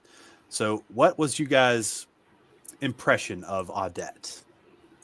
I thought she was strange. I did end up liking her. I didn't like the bit in the green room though, because I was like, oh boy, more exposition. We've got another show. Time to talk about the show and the rules of the show. Yay! But I did like her character towards the end. This is one of those points where I was getting kind of tired of the sexual humor because she has the Oh yeah. gigantic breasts. I kind of And tuned that out because I was it, just like, oh, more of this. but this did open up something interesting about the world, I thought, because she talks about, believe after the interview is when she talks about why she looks the way she does, even though she's human. And it's because of something she got in the game, which led me to believe it's like, wait a minute, this stuff they're getting in the game works outside the game, like in the actual universe. Yeah, I with that element, I noticed that some of the things she has are actually just props, right? Like she has a costume to look like she was, but everything in the game is physically materialized. So I didn't really think that it wouldn't work. I would think that they wouldn't let you take certain things out. Um, but Yeah, yeah, I like. I assume that Go ahead, everything Molly. would work because it's made from like the actual materials, and the dungeon is like an actual thing and not just like a simulation or something. So I didn't have that sort of like rift. But yeah, the sexual humor, I was just tired of it. See, I thought that they had a line at the beginning of the book where Mordecai is first explaining to them about the technology, where they basically say, yes, this is extremely advanced technology, but since you don't understand it, it's basically magic. I kind of like that line, but I kind of don't like that line because, on the one hand, it goes a long way to explaining how a lot of this stuff is going to be possible and kind of sets some tone that a lot of weird stuff is going to happen and and it's just the technology's that advanced to just roll with it. But on the other, it's just like, yeah, this is kind of, we're going to do whatever we want and we're just going to say it's because it's stupid advanced technology. Yeah, I don't know that I have a huge issue with that because if it was just like, a sorcerer conjuring these things into existence, I wouldn't question it. Um, I do have umbrage with if you're going to have it all be physically like material, none of the game stuff. There's no reason for any of that, right? Um, you know, you could you could. I feel like we're trying to play it in play it in 2 different directions. The Odetta interview even felt like that to me, where that felt very much more. I hate to draw the comparison, but like Hunger Games esque, right? Where it's like real, like kind of almost like political intrigue, but I guess it'd be like social intrigue, and that didn't fit as well with the game elements. I liked it more than I liked the game elements, but it didn't. The two don't exactly fit together perfectly. Yeah, I feel the exact same way. I was even picking up on Hunger Games too. I was picking up on Hunger Games like pretty early in when I was like, oh, this is a show. They're letting them win it back for entertainment. Like to me, it feels like Ready Player One with Hunger Games rules. But I definitely did like the Odette stuff more than the mechanics. Give me anything aside from menus and loot boxes, please. Anything except whatever the AI has going on. But yeah, I definitely did like that. I was like, we're getting more into it. I think that's more when I started connecting to the world because it did show that it was more than just like, haha, game time, video games. This is how video games work. Yay. So I think this is where they. I'm sorry, my notes are a little messed up here because I believe this actually happened on the second floor. Is that correct? The show? So they defeat the ball of swine on the. They defeat the ball of swine on the second floor, correct? No, Ball of Swine is first floor, and then they go down the stairs, but instead of getting onto the second floor, they go into Odette's trailer. Right. Sorry, my notes are a little The bit green messed room, up or here. rather, So they the green room, descended. which is like a boat somewhere. Sorry, my notes are a bit messed up here. Molly, remind me of where we went next in this book. After Odette's show, Yes. it is second floor. They just kind of like explore it, and then they clear away the mobs, which were the caterpillar things. Mm-hmm. And they do that until they get to a safe room and open their stuff. And then Carl gets more stuff for his feet, and Donut gets a necromancy spell. All right. She didn't like And the then they, raising of the dead thing. Sorry, go ahead. yeah. And then they watch the show. The Wheel of Pork made it on the show, but Agatha didn't. Woo. So for anybody who hasn't read the book, Agatha was a character who was a homeless person at the retirement home, or not at the retirement home, but lived nearby. And the reason all the people from the retirement home are in the dungeon is because she set the building on fire. And she's just kind of been traveling with them and their group. And actually, here's where a plot hole opened up that I had to keep in my notes because during the fight with the ball of swine, Carl puts her cart in his inventory. And when they descend, he gives her back her cart. But later on, he gives her back her cart again. Oh, I didn't pick that up on that. Am I the only one that picked that up? Yeah, I missed that as well. It's there is some intrigue around who Agatha is, but that doesn't come up till much later in the book. Since my notes are messed up, did you guys have any more anything to talk about in the initial descent into the second level? I just want to take a quick second to say, like, for all the people who are extraordinarily critical, like this book was like a #1 bestseller, particularly in its category. So, like, any teeny minor mistake, I would just say should be given the benefit of the doubt. Oh, Given yeah. that seems like a huge hole. That's like a giant hole to give her cart back twice. That is, and I didn't catch it till my second read through. And again, I'll add, I did like this book. It started off rather weak, but I think it ended fairly strong. But I actually did enjoy the book. It's definitely, I think, worth what it take, like 2-3 days to read. Well, for me at least. Yeah, you read fast. I was reading other stuff at the same time, so I was just like, 2 chapters a day. Well, and then towards the end, I just started reading more because that's when it started to grab me. I had to make a couple of long road trips, so it was pretty easy for me. Well, Molly, I'm going to rely on you to remind us of where we went since my notes kind of stop here on the actual progression of story. Okay. Yay, my notes are coming in handy. I'm so happy. The nursing home people are worried about the old people possibly not using the designated bathrooms and getting punished to it. There's changes to how patrons work. The time until level collapse was lessened for drama or money or something. The stairs are close, so the nursing home people want to get like everybody down the stairs and just kind of like wait out the level collapse instead of taking any chances like on the level. So Carl and Donut go ahead to try and clear the way to the level 3 stairs. They fight the infectious hillbilly leprechauns, which might have had a name, which I forget.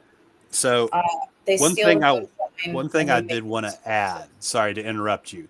So they actually lost, I think, a good number of the nursing home residents because a number of them decided to stay in one of the safe rooms on the first floor when till it collapsed because they didn't want to proceed further. Oh yeah, I forgot which floor they did that, but I That guess it was was the on, first one. yeah, because they had one of the safe rooms was a Waffle House that they had just left all the old people in because they didn't want to leave. Was it a Waffle House or a Taco Bell? It might have been a Taco Bell, but Maybe the second floor one was a Taco Bell. I don't know. so they fight. So that they fight the leprechauns, and is that the fight that leads to the Krakaren? Yeah, because the moonshine's like an MLM dealy thing. So if I'm going to pick up here because I think I remember this part pretty well. So as they they find these things called they're not called leprechauns. What are they called? Claricons, which for some reason they decided to make a hillbilly version of the leprechaun that makes its own kind of moonshine. The leprechauns are part of a multi-level marketing scheme to basically sell moonshine to other levels. Carl decides that they're going to take advantage of Donut's charisma again, and they go into this particular area where all these leprechauns are. Where we're introduced to the Rev Up Moonshine Smoothies, which is constantly dropped here and there, which again I thought was another throwaway line, but it turns out to actually play a big part. Oh, They use. I just looked it up because I thought Cluricon sounded like familiar outside of the book, but apparently, yeah, Cluricons and Leprechauns are separate things, except for a couple folklorists believing that Cluricons are just drunk leprechauns, which is really funny. No, I can read the intro to the Wikipedia thing. The Oh no, go ahead. Is a mischievous fairy in Irish folklore known for its great love of drinking and a tendency to haunt breweries, pubs, and wine cellars. He's related to the leprechaun and has sometimes been conflated with him as a shoemaker and a guardian of hidden treasure. This has led some folklorists to suppose that the Cluricon is merely a leprechaun on a drinking spree, while others regard them as regional variations of the same being. Like the leprechaun, the Cluricon is a solitary fairy encountered alone rather than in groups, as distinct from the trooping fairies. I'll give the guy credit. I did not know that was an actual thing. I am impressed with the level of research he did for this particular mob. Maybe the dwarf is actually a domovoy then. It is That would entirely. also be funny. Oh, well, I'm learning something new today. Anyway, Carl decides they're going to use Donut's because Donut's charm does come into effect here because it's her charm on her collar that makes flying fairies not immediately hostile to her. And so they use her high charisma and that charm in order to convince all the Claricons and I can't remember what the flying ones were called. Were they just fairies? I don't know. They had a name. I can't remember what it was, but they convinced them to all go into a room where Carl drops basically an incendiary weapon on them, killing them all.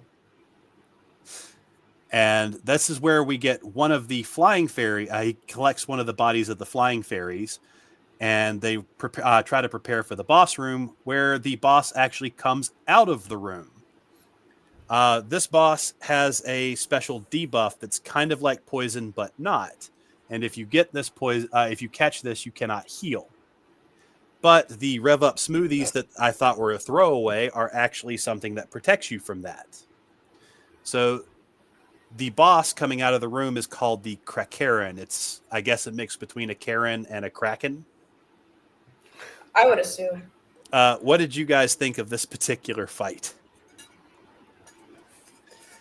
I like the need to make the smoothie. I think that was good. The fact that it comes out of the boss room, I guess, was a nice way to change up the pace, because until that point, Carl's been pretty decent at just, I'm going to bomb the living hell out of the boss before we actually have to deal with it. And I guess this must have been the fight I remember where remind me, because my notes don't actually go this far, because at this point I think I was just rushing to get done in time. But This is the one where that poison came into effect. Yes, this is the one you were thinking of earlier. Yeah. So the issue I had of it here is that, like, whenever the game mechanics start to play a role in the fights, it actually detracts a lot for me, right? Because, like, okay, well, you can't heal during the fight, but like healing during a fight is actually something that you know is, again, it feels very gamey, and anything that feels, what a game is, it's like you're playing at war without the stakes again. Mhm. So that's a detraction. So I do like the cleverness of him having to make the smoothie, but I don't like the um I think would prefer, instead of it being like, okay, well, you can't heal, to like you're actually just being poisoned to death, and the smoothie is maybe like an antidote of some kind. Like, that would have been perhaps preferable. Then the game mechanic no longer works this way, and so you can't like select a healing potion out of your inventory, which I hate that too, by the way. Mm-hmm. That's my thought. Well, at some point, I feel like, just as a slight detour, as they were doing the health potions, I feel like he got so many of them. It's just like with modern games, you've got so many, the number is basically useless, because you might as well just have a dedicated heal button with a cooldown, which feels like what the potions that they use to heal themselves are. It's just, hey, I got something that I can just boost my health up temporarily. There's no real reason to keep count of it anymore. Yeah, if they really wanted to do it like that and have like the game mechanic, I wish they would have done it something like Dark Souls, where like, okay, I've got to chug this thing. Like, literally, I would have even laughed if they had like a bottle of Sunny D. Like, literally, it was just like Sunny D, but you had to like chug the whole thing, and if you didn't drain the whole thing, it didn't heal you. Because then you could at least play that up, right? So as they're sitting there like chugging the Sunny D, if it gets like knocked out of your hand, then like maybe you just have a belly full of Sunny D, and you're like sick to your stomach while you're stumbling around. Like, 'cause you see what I mean? Like, that would have had like really, fun consequences. But when it's like, because that would have taken something that would have been like a video game as if it existed in real life. Like, we actually do have a healing thing, but you do have to drink like a quart of it for it to take effect. See, that would have actually made the mechanic a lot more interesting, that you weren't limited by the number of potions you had, but how quickly you could drink them in the sufficient quantity to make them work. Sorry. Yeah, that's it. And like, if there was ways to make them easier to drink, like, I don't know if this is true, but like, I don't know, if you cut orange juice with alcohol, does it make it easier or harder to drink, right? You know, then that would have a kind of funny effect, like, okay, I can mix, because then all of a sudden the crafting kind of element would be, well, why is crafting fun in a game, right? It would be fun for the same reason that you're this kind of open problem solving. Oh, what if I mix this with this to make it easier to drink? It works, but then also now, like, I don't want to get intoxicated too quickly, so I can only do this so much, not because the game just says you can only have a health potion every so much, like, the time, but because it had a real consequence. And then, that, I guess I'm saying there's missed opportunities with the fight, even though it had some good elements to it. I mean, that would have certainly cut down on a lot of the gaminess of the mechanics. Like, it would have made the game stuff feel more like just a reading of what's going on, rather than an actual thing that's controlling everything of your life. So at the end of this fight, Carl actually almost dies. And I actually thought this was a pretty good moment because Donut has to drag him out of what's effectively a burning room. And this is, I think, probably one of the better character moments in the story between these two characters, at least. What did you guys think? I also liked it, and then I was like, no, it's because of the pedicure kit. Ah, what? Well, see, there you go. That's the AI's particular interest actually coming back into the story. Uh, I feel like that. I feel like bringing up the AI's fetish in the middle of like such a high character moment. I feel like that killed a lot of tension because then I was just like, ew, gross. Come on, you could have this. Like, I definitely liked it, and then the reveal happened. And I was like, no, give me any just, other reason. just ruined it for you, huh? Yeah. Yeah, this is another situation where it's a missed opportunity too, because imagine if this was again reversed, right? So if you took the creepy AI fetish and like that was the reason why he ended up getting injured, then all of a sudden that would have been actually the donut saving him would have been even more, let's say, heroic. Would have drawn us to the characters more than it already did. Because I remember I also liked that moment. Um, you know, it's one of those things where like again the book is like fighting itself at every turn because that was a good scene. It's just Yeah, you but know then, like, the pedicure saving him cheapened it because then it wasn't Donut saving him. See, I looked at it more of the pedicure just kept him alive long enough for Donut to save him. I didn't think of it as the pedicure itself saving him. But I might have been reading it differently. But on a side tangent, just because it's kind of relevant to this moment, because during the moment where Donut is dragging Carl away, they're using the chat feature. And I wanted to talk about the fact that Donut always talks in all caps. Because I actually did find that kind of funny. And I I think thought it was cute. Yeah.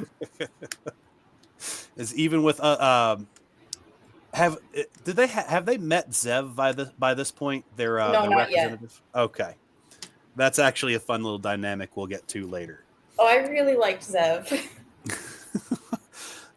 So lead us through, take us through your notes again as to what happens after the Krakarin fight.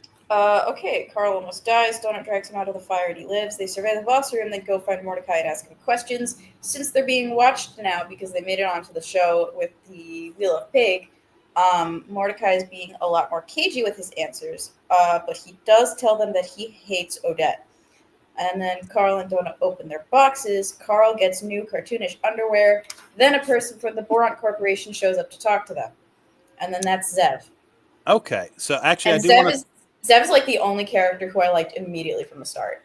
I want to talk about the boxers real quick though, because it is mentioned earlier to Carl and both to Carl and Donut that since they're being watched and this is more of a reality show than an actual game, that if he wants something like pants, he needs to stop complaining about the fact he doesn't have pants because people are going to find it funny.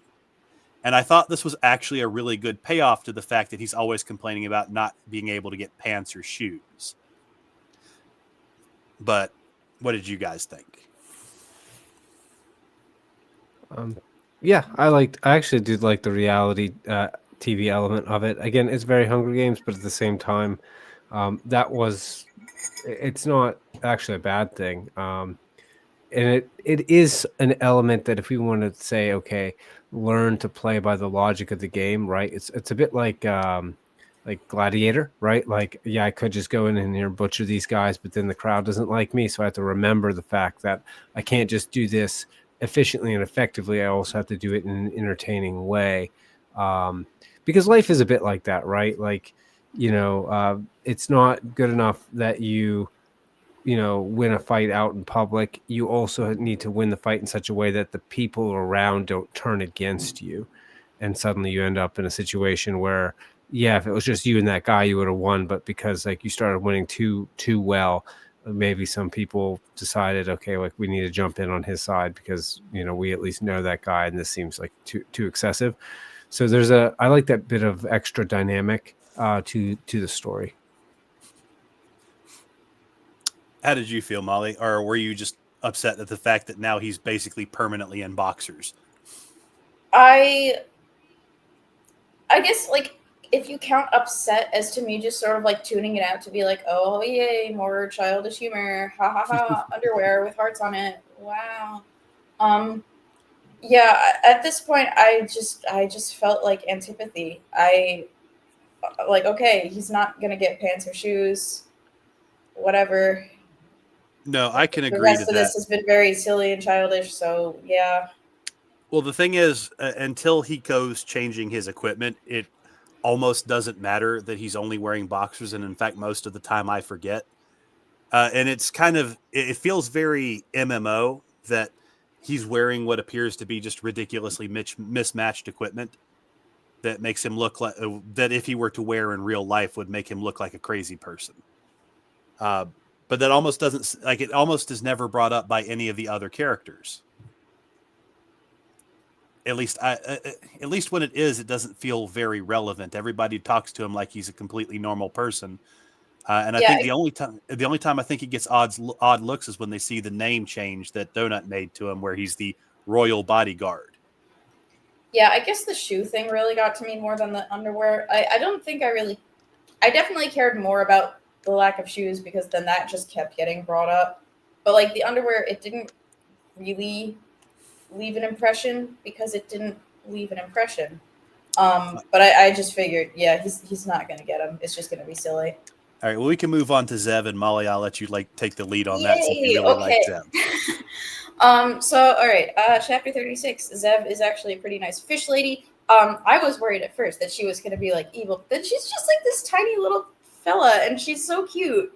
And she's really nice, and she's totally on their side, and she was so likable from the start. I really liked her. Um, like she, at least in this one, she doesn't play too big of a role, but she was very enjoyable to read, especially because she and Donut hit it off immediately. Like their thing was so cute. Like they were nerding out over the same shows, and I'm just like, oh my gosh, you guys are just adorable. I wish you could just like I wish I could just like watch you two like have lunch and then just nerd out over things, and it would be adorable. And there weren't stakes like this. It would just be cute. But yeah, I really like Zev. When she got put on suspension, I was so scared. I thought that the Borant Corporation was gonna kill her. I thought she was like a fish fillet, and I was like, no, Zev. So, to give the audience a bit of background, the dungeon didn't just appear. Apparently, the Borant Corporation spent what I estimate was almost 100 years preparing for this dungeon. So, almost all the aliens who are running this had access to all of Earth media, and to a great degree, had sent people even further before to influence our culture to make us more of the universal standard. But you can continue if you wanted to say any more about Zev, or MarQuese, you can pick up if you had any comments. I mean, the only thing I had to think is like, okay, we're kind of dealing with like the CCP. So this is a bit Gulag Archipelago-esque with the Borant Corporation. But like I said before, because of the level of evil, I was kind of numb to it. And it's like, okay, yeah, they're going to just, if they have someone who's normal and helpful, and they could just be, killed at any moment. So we have to, we're being trained to think the Borat Corporation is like the ultimate evil. So whenever we need to be rooting for the protagonist to beat them at the end, well, this is what the narrative is trying to do, to make sure we feel that way. Now, Yeah, I definitely felt that way too. Like, oh yeah, communism, woohoo! But it didn't hinder my enjoyment of Zev as a character. I thought she was just very pleasant to read. See, I had kind of a mixed take there. I thought this was a way of showing that, yes, the Borant Corporation is pretty evil. I didn't catch quite communistic vibes. I caught more like more modern censorship styles, but it felt like a way of showing that there were people within the Borant Corporation who were normal people. and I not just like they weren't just a giant monolith. I think even the book made some direct parallel. Like even they said, like, "Oh yeah, the Borant Corporation is like Nazi Germany or imperialist Yes. Japan or something." I forget which one they used exactly. It was Mordecai. I think he said that if you mixed Nazi Germany with feudal or with imperialistic Japan, you'd have close to what the Borant. I know it was. He was talking about the party. I think they're called Bloom that is Oh currently yeah, running the Borant Corporation. Axis Japan with a good splash of Nazi Germany thrown in, but even then, that's not quite right. Yeah, I looked it up. So, Yep. yeah, those guys But I thought it definitely. was a good way, since I've recently become familiar with it, of showing that these aren't aliens. They're just a bunch of hats. And by that, I mean, they're not all the same. They don't have the same culture. They don't all have the same ideals. And that I think it was a good way of humanizing some of the members of the Kuatine, I think was the name of the race. I think they were called the Kuatine. Oh, But fish people. I liked them. well, Molly, if you would continue us on. Okay. All right. So Zev tells them that she's being forced to do this as much as she is. She and Donut bond over TV shows while Carl talks with Mordecai. Mordecai tells Carl that the Borant Corporation is nearly bankrupt and they want to make the show as profitable as possible, but also end it as quickly as possible so they can cash out sooner. So they're basically trying to kill all the crawlers. And then after the meeting ends, Carl opens the door and they find a bunch of the corpse-eating grubs because they spawn in whenever he kills anything. So he's spawned in like a 10 bajillion. And then he cuts through them back to the old people.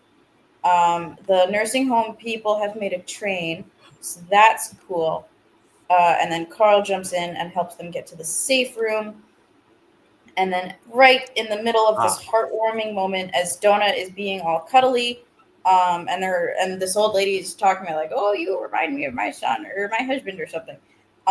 Then one of the old guys starts peeing, and I was like, "Oh wow, moment dead, very manipulative."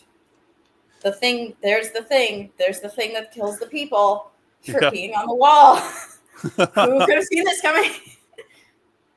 I actually, so that moment I actually kind of liked because you had this, so you had the older woman. I'll give the author credit. He did a really good job of making these characters feel much like old people you'd find in a retirement home. They're a bit too open. They're a bit too honest, talking about their things in such a way that it would make you uncomfortable. And I felt like that too, but especially compared with like the rest of that book, the rest of like what the book's been so far, I was like, this is suspiciously heartwarming. Something's up. And this is the part where sadly Zev does the thing that gets her put on suspension because I think his name was Frank. One of the old people starts peeing on the wall. And as stated earlier, there was that thing put Frank into was place. the crawler killer.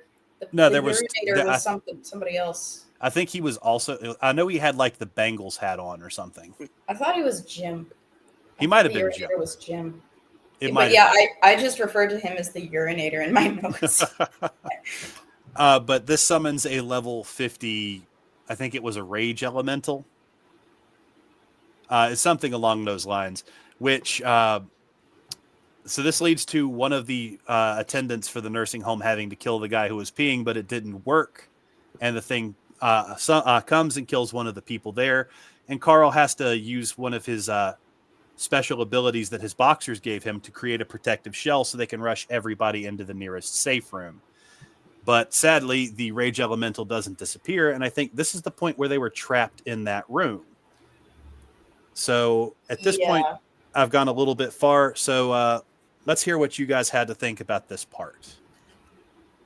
So there was tonal whiplash because at first it was like, oh, suspiciously heartwarming, like, oh, it's so sweet and so gentle, and you remind me of my husband. And then it's like the peeing guy, and then instant death, and then the fight starts, and then Carl just like pauses it and gives us Yolanda's entire obituary, and I'm like, how did you find out any of this stuff, man? Like, what? First, we don't know much about this lady. I'm not really completely torn up that she's dead. Like, not enough to justify, like, what, 2 pages of her entire life story, especially in the middle of a battle scene.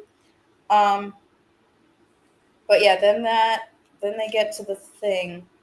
I liked the bomb launcher. I thought that was really cool. Let's hold off on the bomb okay. launcher because we're getting too far ahead. Gotcha. MarQuese, what were your thoughts on this section? Yeah, so I'd forgotten about the long bit about Yolanda. That was particularly offensive to me because, like Molly said, it's completely unjustified. And I'm actually gonna have a bit about this in like a workshop at some point. But yeah, it is the artifice of trying to create like this like pull heartstrings tragedy when it was not earned. So yeah, now that Molly reminded me of that, I detested that. Because I hate when I can tell that someone is trying to force me or make me feel something rather than it being organic. The also I mean I didn't really think about it, or perhaps I did at the time. But when the character gets like, okay, you're going to receive the item, and then we're going to put the enemy in front of you, and then you're going to use that particular item that we gave you so that you can overcome the obstacle. Again, it feels a little bit like closed ended. No, it's obviously not as bad because there is some level of creativity. How do you use this item that's going to allow you to defeat the or at least save yourself against the high level enemy? But then even that, um, you know, I'll save it. I'll save it till they finally beat the rage elemental. But yeah, I don't like. I didn't like the big bit with Yolanda, and I didn't particularly much like the use of like you got this magical item trinket. Oh, this will be very useful. Oh, it's very useful. Like it felt contrived to me. I'd agree. The Yolanda thing reminded me of, again, I think this author was influenced an awful lot by anime, because this feels like something you would see in an anime. Like, oh, something really tragic is about to happen and the side character is about to die. We better have an entire episode dedicated to their backstory and why it's so sad that they're dead now. But had they cut that, I think Yolanda's death might have been sadder. But Yeah. as it stands, it's like, oh, we're going to stop in the middle of this scene that's supposed to be very intense. But now we are, so moving ahead, we're trapped in this, they're now trapped in this safe room with the rage elemental on the outside. And they have to devise a plan on how to somehow get out. And this is, I think, the part where the characters, Carl and Donut, both start picking up major viewership and like actually getting a lot of notice. Yeah, because I think it's in the safe room that they make it onto the second episode. So like the whole thing with the urinator and then the elemental, that's on the episode, and then they're just like watching it lead up to that, and then they're still trapped in the thing. So That's after they beat the elemental, and I don't think it's Audette show. It's the one with what was his name? The Maestro. wait, no, yeah, chapter 38, Rage Elemental shows up, kills the urinator, Yolanda, another old person. Carl stops in the middle of the action to give readers Yolanda's obituary, then he obstructs the elemental long enough to get everyone else into the safe room. Chapter 39, the whole incident is broadcast on the episode. Okay. On the episode of Dungeon Crawler World, right? The one that they see at night. Sorry, I thought you were talking about the Audette show. Oh, no. But yeah, I think that's also like because they've been on 2 episodes of like the main show. I think that is definitely when the viewership starts to really skyrocket. And this is also where we find out, I think, during this time that Zev has been put on suspension. I think so. I don't have it in my notes, but I do have the updates being announced, including the fact that people can't camp out in the safe rooms until the floor collapses anymore. That's right. They get booted in the last hour. Yeah. So that and then there's the whole thing with the launcher. I will say I did like the fact that at that moment they chose to add kind of a ticking clock element, because now they don't have the option of like, well, I guess we're just going to stay here and go out the easy way. But what Yeah, did I you think guys that think? was a good addition to make. Definitely raise the stakes. There's the question that would come from that, because they've been running these games for a long time and they make a lot of adjustments as they go, which makes sense for some of their decisions. But you'd very much think that this would have been a problem that would have already encountered. People trying to hide out in the safe rooms too long, like that. You think you'd encounter that in the first time you ran the game, and so you know again, you don't want your reader to see the seams, and I can kind of see the seams. Like, yeah, it's a raising of the stakes, but like this problem shouldn't exist. It exists so that we can have the feeling of it existing, not because it should in the world, in the setting. So, that's kind of how I feel about it. So I took it slightly differently. I took it that since Carl and Donut had started to become popular, that the creators of the show decided, well, we can't have them just hide out in that room, so we have to find a way to boot them out so at least people can watch them get torn to pieces. It felt more like something nefarious working in the background to me than like actually seeing uh, the seams, as you say. But I could also Mm. be wrong on that. Well, I think I'll let Molly describe what goes on with the bomb chicken, or the mother of all bombs. So this was a section that really had me engaged. So I didn't take too many notes, but I know they like rigged Carl's motorcycle to have bombs on it. Most of the bombs, I believe, they got from the Cluricons, right? So the bombs were actually an amalgamation of all the stuff Carl had collected Okay, from all the various bosses. gotcha. So yeah, they have um, the car. They leave with the car, and then they just sort of like drop bombs along the way to both bait the rage elemental after them, and then also like try and cause some damage as they're going. Um, and then lead it, they bait it over to the stairway, and then it goes down into the stairway, and then it dissolves itself. I thought the whole scene was really epic. And then once the thing's gone, it's safe to get the old people out. What did you think, Marquise? Um, I I thought the scene was good, but I did not really like the way the Rage Elemental died, largely because it felt, you know, I kind of felt disappointed in the same way that if I was playing a game and that happened to me, I would feel really disappointed, right? Like, so we have this whole clever setup to lure it away. We're doing a lot of damage. We actually could potentially kill it. They had it like almost dead, and I think if it didn't dissolve, they would have killed it and then gained all the experiences. As much as I don't really like the game elements, to have one of the settings like rewards taken and just stripped away, um, it yeah, it just felt to me like you know uh, in the same way that if I came up with something really clever, it should have worked, and all of a sudden, like, I just had all that taken away, I would be I'd be grumpy, and that's how I felt. See, I thought this was kind of like one of those seeing the seams moments where I thought the reason why they had it drop down the stairs and disappear, which they did set up, and I'll admit that he did set up that that was something that could happen because that was explained by the goblins earlier. But I felt like this was done more so that they could keep Carl and Donut more on the back foot and not make them get too powerful too quickly, which they still kind of fail at, but it felt more like I can't have them suddenly jump another 10 levels on this floor, so I'm going to deprive them of this win. Yeah, I agree with you in terms of like that's probably why.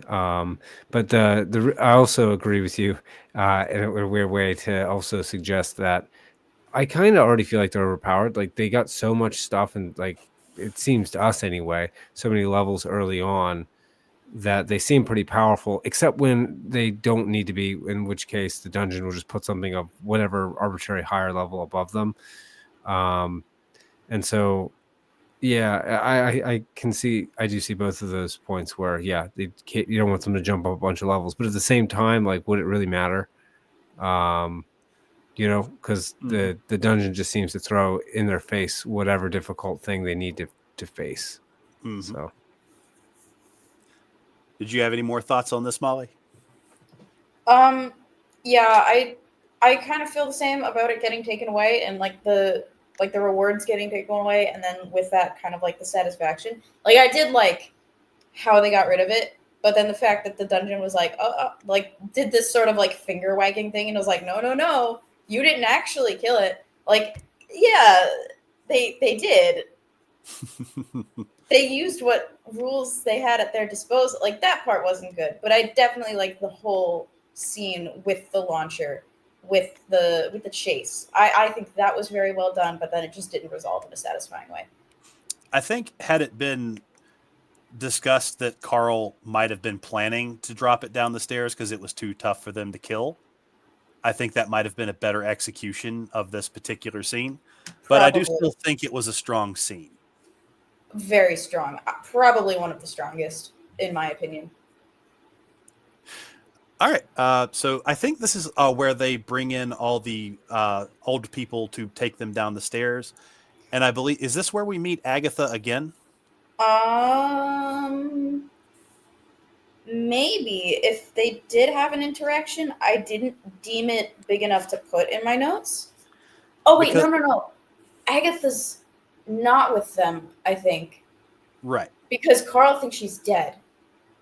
And then he only finds her on the 3rd floor. So he's like, "Oh wait, you're alive." And then she's like, "What did you do with my shopping carts, honey?" Ah, Oh, that's before he keep decided. your... Yeah. Yeah, that's all on 3rd floor 3 when they meet again, I believe. All right. Well, carry us on 'Cause from here.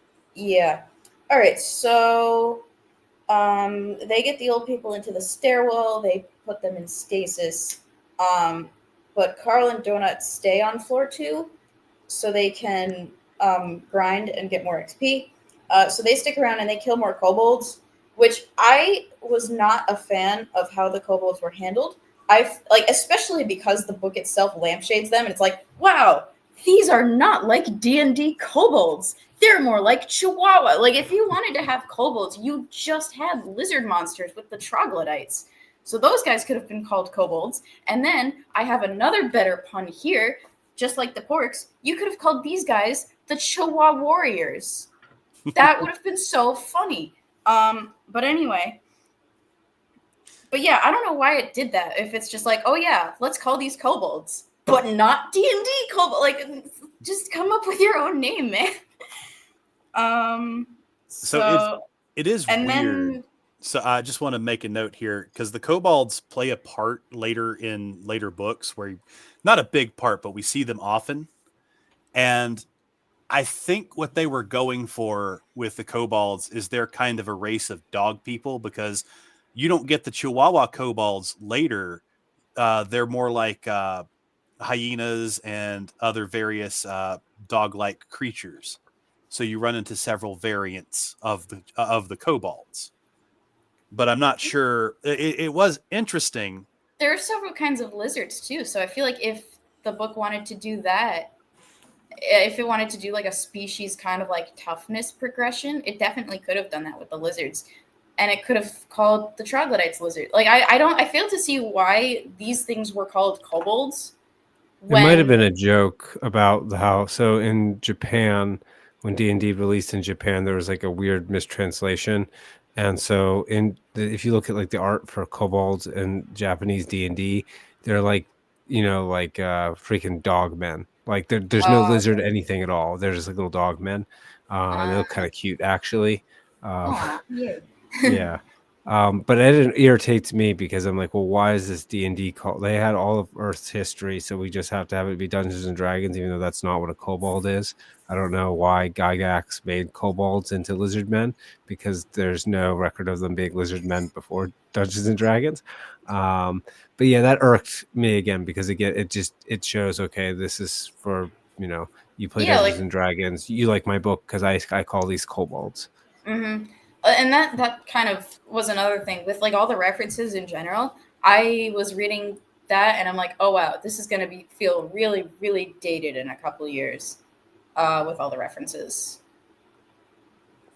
Like that, it's something that just like dates the book immediately, and then like if you read it later, like it's gonna feel stale because those things won't be, probably not D&D, because D&D's been relevant for like what, 50 years, longer possibly. I don't know. I just started playing it this year, but definitely some of the other things. And I feel like that's another thing that kind of gave me Ready Player One-itis, like all of the topical gaming references and things like that. But yeah, that was a pet peeve of mine. Maybe I'm weird. I kind of like the fact that they had like little Chihuahua people. Now, football, I'm not going to argue over naming conventions because I Oh honestly, yeah, I like the Chihuahua people. I'm just like, why call them kobolds if you're going to draw attention to the fact that they are not kobolds? Like what? I thought that was kind of pointless, but I do like them. I thought they were cute. So then after that happens, Carl and Donut kill a bunch of them, and then Carl and Donut. So yeah, they don't know that Zev got suspended until they get yoinked onto the evil pig show with the pig Maestro's man. show. The Yeah. Maestro, yeah. All right, Yeah, so because let's they're not. all like, "What happened? We're not supposed to be on a show yet." And they're like, "Oh, you're a new PR person. They put you on an earlier thing, this evil thing." So let's not describe what happened to the show here. I want to hear you guys' take on the show before we go into the actual details. I like the interactions on the show mostly because Carl, actually just stood up and for himself and gave him a big fu. And I thought I was satisfied with the fact that Carl and Donut had a bit of a victory there. It was kind of I was so made apathetic by the continuous stream of nonstop evil, that if they'd gone on the show and then it would just been another like, okay, here's some like tragic stuff where a bunch of innocent people are just going to get destroyed. Now we do have the other conflict that comes up with I can't remember their names. I think we said one was Frank and the other was oh gosh, Maggie. okay. Maggie. Yeah, I'll save my comments until we get to that point because I kind of feel like there's two different parts of the show, right? Like before they're brought on and after. Okay. What about you, Molly? What did you think about the show up to the point with Frank and Maggie? I definitely. So I think it's good that Carl and Donut both had their time to shine and like both had their sort of like own crowds to work. Because Donut was the big star on Odette's thing because like she's all prim and proper and that they loved her because she was all cute and chatty. And then this was sort of more Carl's vibe, and then he had his own moment to shine. I liked that. I think he did a good job of like balancing their characters and making sure and like showing both of their strengths in the show format. So I definitely like that. I think it did help balance them, and it also helped to show like both of their strengths. I also agree with Marquez in that it was a much needed breath of fresh air as like, oh wow, yes, good is good. It's not just like being drowned with evil. Being a good person does pay off, at least a little. Because like up until then it had just been like, oh, so much killing, so much death, fighting monsters. I definitely appreciated that. So I'm going to say here, I think this was this was a really good moment of character development for Carl, where I think he finally starts taking charge of things and recognizing what this is he's involved in. Because they have that Death Watch segment where he actually does a really good job of playing the maestro for a fool, because he suddenly it seems like he suddenly realizes just what all this is about and how he can manipulate this system.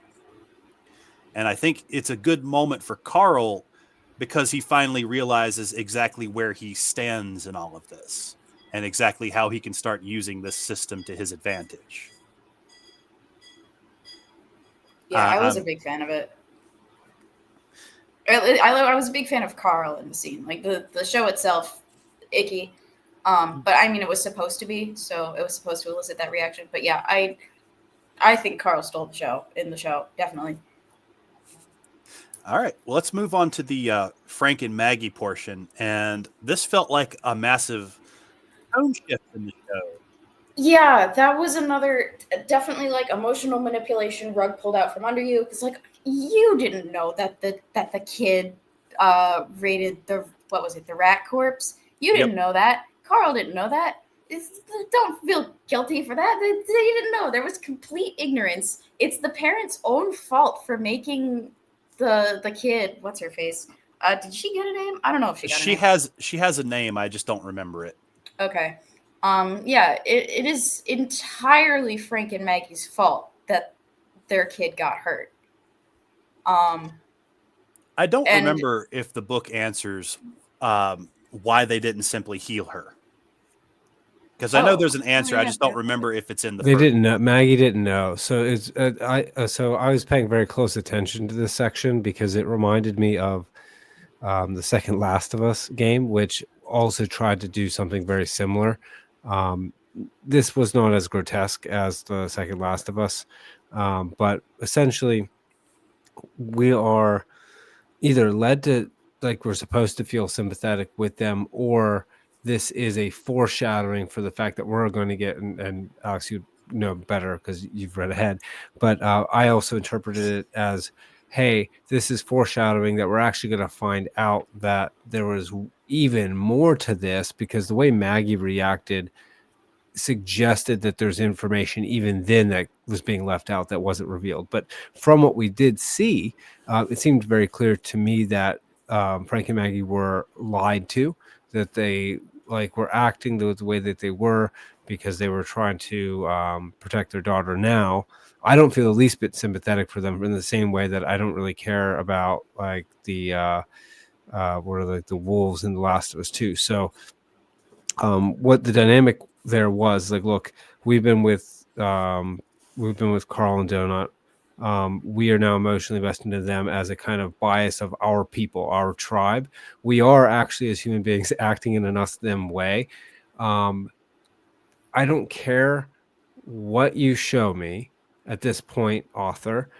You're not going to make, again, this is the thing, make me feel sympathetic. And I can tell that you're either trying to do it now or you're trying to set me up so that I can do it later. But the thing is, I can see that you're setting up. So if you do try to do it later, I'm just going to hate you for doing that. It was one of those moments where it's I could see the manipulation either coming, or if this is supposed to be it, then this wasn't successful for me at all anyway. But yeah, I was not impressed. I could say that. Having read ahead, and I'm going to do my best not to spoil anything here, I know the reason why, but I really didn't like this segment in the first book because I could tell that something was wrong with what I was reading, at the time, because they're showing all the segments of what happened, but they're showing them all out of order. Like they keep jumping back and forth in time. Here's what happened here. Here's what happened here. And it's not like a backwards to forwards or forwards to backwards. Whoa. And it was really choppy. And I'm like, okay. And like MarQuese said, I could tell there was something here that was supposed to be manipulative. And I didn't like it. And going later, I know exactly why they did it, because I feel like this is something the author had planned from the beginning that they really liked. And in later books, it's that particular part does come to fruition, and it's not a bad part of the book. It's actually a good setup, I think, for something that comes later that's a real issue for Carl.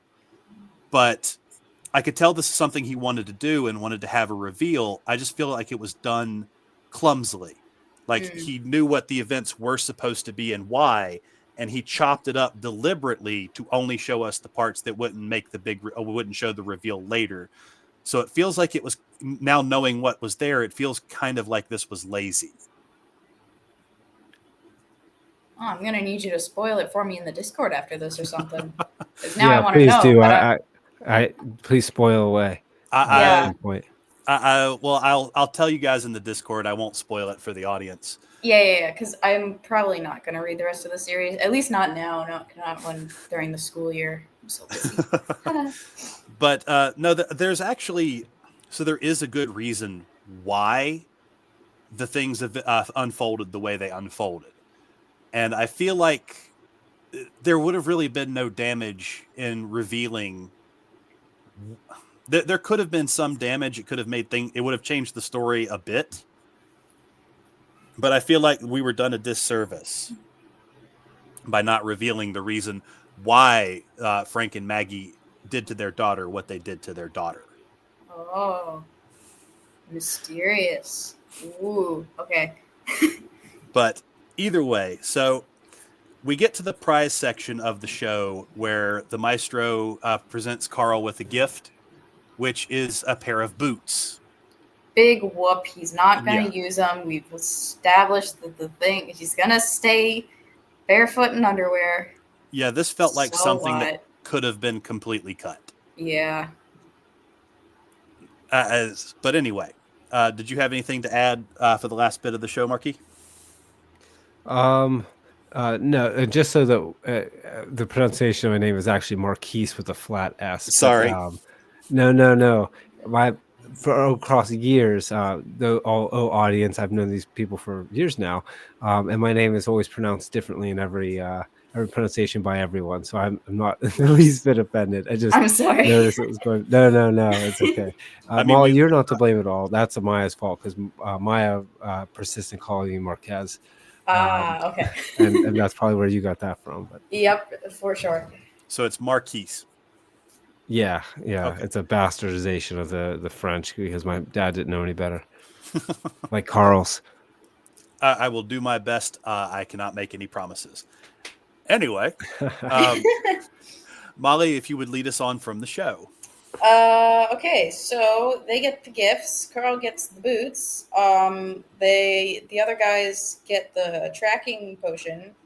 And wow, they're totally, definitely, absolutely going to use it to go after Carl for revenge. Who could possibly see this coming? Everybody can see it coming.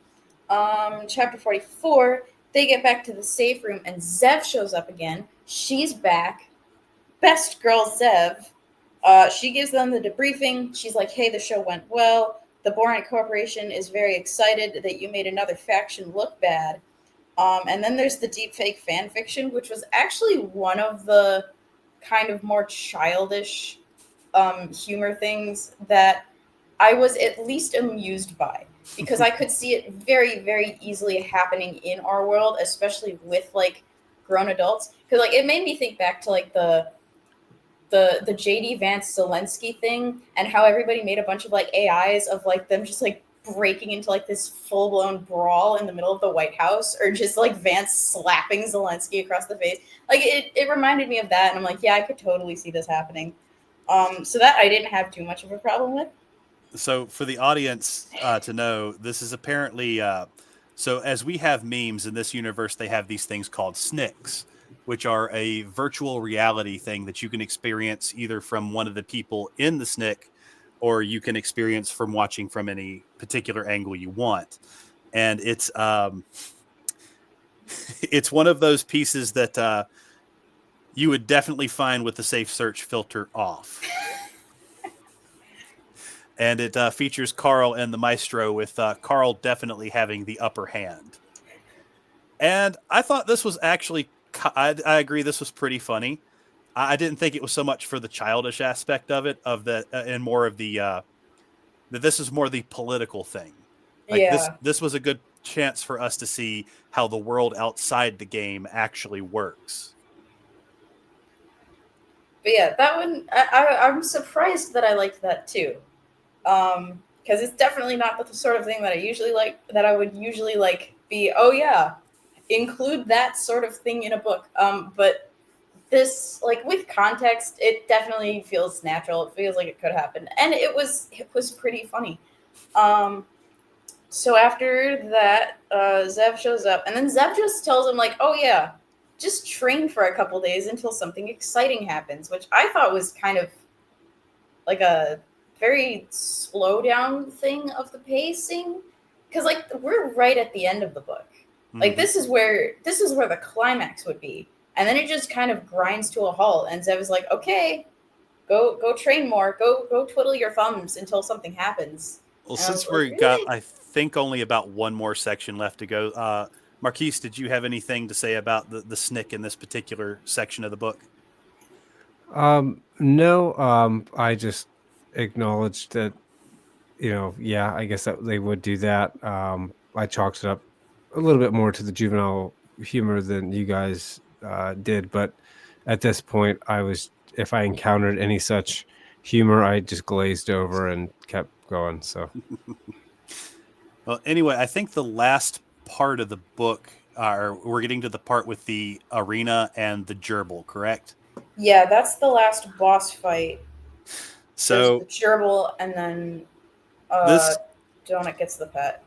yes. So this section was, it definitely wasn't the climax the book needed. But so to let the audience know, Carl and Donut are finishing out the Cobalt area, and they run across this arena that's full of danger dingoes, which are the dog creatures that the kobolds ride. And this is the part where Carl kind of takes Mordecai's advice to heart that there's always a way to defeat these bosses early on. Like there's some indication usually that will tell you what's going on. And they notice all these dingoes in cages, and Carl feeds them, and they aren't hostile anymore.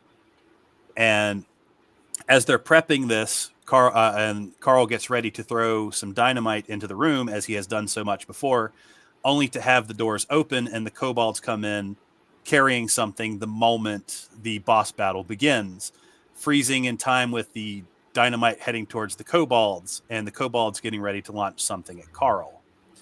And that something just happens to be a vicious little gerbil thing with a giant mouth.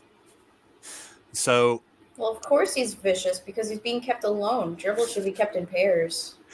so this is the part where the boss fight goes really a bit easier than I thought, and then we're revealed to what Donut calls the daddy tax. And I let me get you guys' opinions on this I might have before I give memory my hold opinion. what that was. So Carl ends up stunning the gerbil in one move, and Donut says, "Well, I thought this was going to be something completely different." And then Carl has to crush the gerbil's not dead, so Carl does actually have to step on it to kill it. Oh yeah. Yeah. So I want to get you guys' opinions on this before I give my opinion on this. honestly, I can hardly recall the gerbil fight. Which is strange because I would have read that the most recently. Um, so I don't have a whole lot to say on it unless the memories suddenly come back to me. What about you? I don't appreciate. So, for some context, I have not seen many lanternflies back in my home state, but in my college state, yes. And I don't appreciate that. I don't appreciate the comparison that I'm making in my own mind of myself to Carl because I'm waging bloody war against the lanternflies everywhere I go.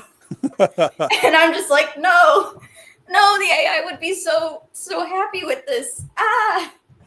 But I need to continue doing my patriotic duty and kill the lanternflies. So that's definitely a me problem. Yeah, I guess it was just another instance of the AI is gonna AI. The childish humor in the book is gonna childish humor. What are you gonna do? So I didn't see this so much as a childish humor moment. I saw this more as a reveal about the AI and the problem it was going to become. Like even on my first reading through this.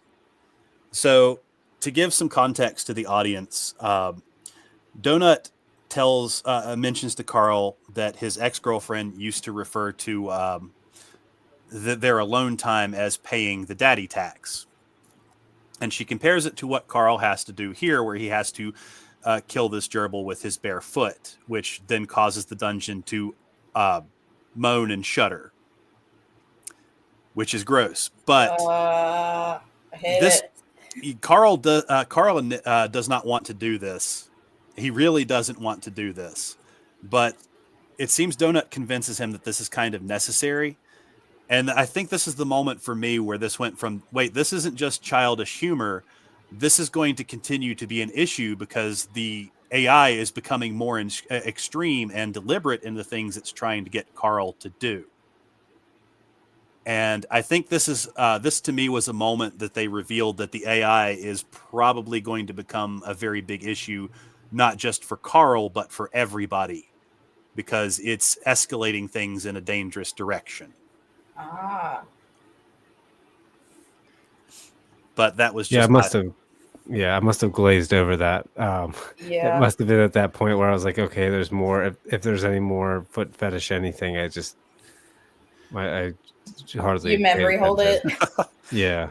No, I get it, because at first I thought, okay, this is just kind of being gross, but then upon further examination, I looked at it and thought, this is getting this thing is taking it to like odd extremes, because before it's just like, okay, you did this thing, I'm happy.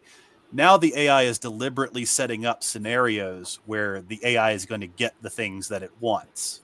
And that added kind of Yucky. that added kind of a dangerous, it started making it feel like an abusive relationship rather than a game master and its players. But that was my take on it, and I think that just leaves the training, the acquiring of Donut's pet and their attempt to get it docile so they can take it down to the third floor. Yes. So, do you want me to go through my notes for this bit? If you would like. Okay. So after they dispatch the gerbil, and things happen with the AI, they get like this key from. Was it from the gerbil or was it from like the gerbil's handler? I don't know. They get the key from somewhere, and it then was they go the in. quest reward. So when they finished it, yeah. So yeah, they get the key. They can go into this pet room, and they can pick out one pet from like a bunch. Donut chooses a dinosaur, and names it Mango. And this dinosaur happens to be hard to handle and hard to tame. So they learn about it from Mordecai. More exposition about pets and how pets work and about dinosaurs. Yay! And then they spend the rest of the time on floor 2 training Mango, and Donut finally bonds with him so they can take him downstairs. Oh, okay. Yeah, and then they run into Agatha right before they descend. And then Carl finds out that she had some crazy stuff in the shopping cart, and that there are also communication outages when she's around. Yep. So this was that plot hole I was talking about, where he gives her cart back right after the fight with the ball of swine, and then he gives her back the cart right before the end of the book. So he does give her back her cart twice. Yeah, I forgot that he gave it back both times. I didn't pick up on that. I got through the first. I got about to the fight with the ball of swine in my third read through, because I wanted to get it. It was, since we had to delay this so long, I wanted to get a little extra prepared. But yeah, so yeah, we find out about Agatha. I'll let you guys comment on this part before I get too much into the weeds here. So before we read, because Odette talks about it in the epilogue, but my opinion, right after reading the last chapter, I was thinking that Agatha was one of like the aliens that got sent up ahead to sort of like prime Earth for like the thing, and that's why she had the crazy space guns. But that theory was wrong, unless maybe it's not wrong. I haven't read the series. But yeah, there's something up with her. The Borant Corporation doesn't like her. Yeah, I had the same idea. Heat. That did feel kind of blatant, but I think that was kind of the real start of, like, for most people, the intrigue that's going on behind the scenes. Yes. Am I misremembering that she also had like a recording device as well or something? Yes. She had a pistol of like some kind of beam pistol and a recording device and one other thing outside of the normal detritus that was in her cart. Yeah. So the recording device in particular, to me anyway, that caught my attention because there's, it seems like it goes from, okay, we're in this game and it's a show, to, okay, actually you're dealing with, again, I think of like the Soviets in the Gulag Archipelago, when you're actually dealing with the actual corporation, and the listening device seems to be incredibly illegal, and they're going to get, 'cause they'd get in trouble for having it. And so that, in terms of an actual raising of the stakes, that did that for me. Where now it's like, okay, now you're having like real contraband. This could end badly. So I will say that the training of Mongo was probably one of my least favorite parts of the book because I just wasn't interested. Oh yeah, that was. It felt very out of place. It was not the falling action that the book needed. Like I had some issues with the climax, but I could talk about that after we wrap up the epilogue. All right.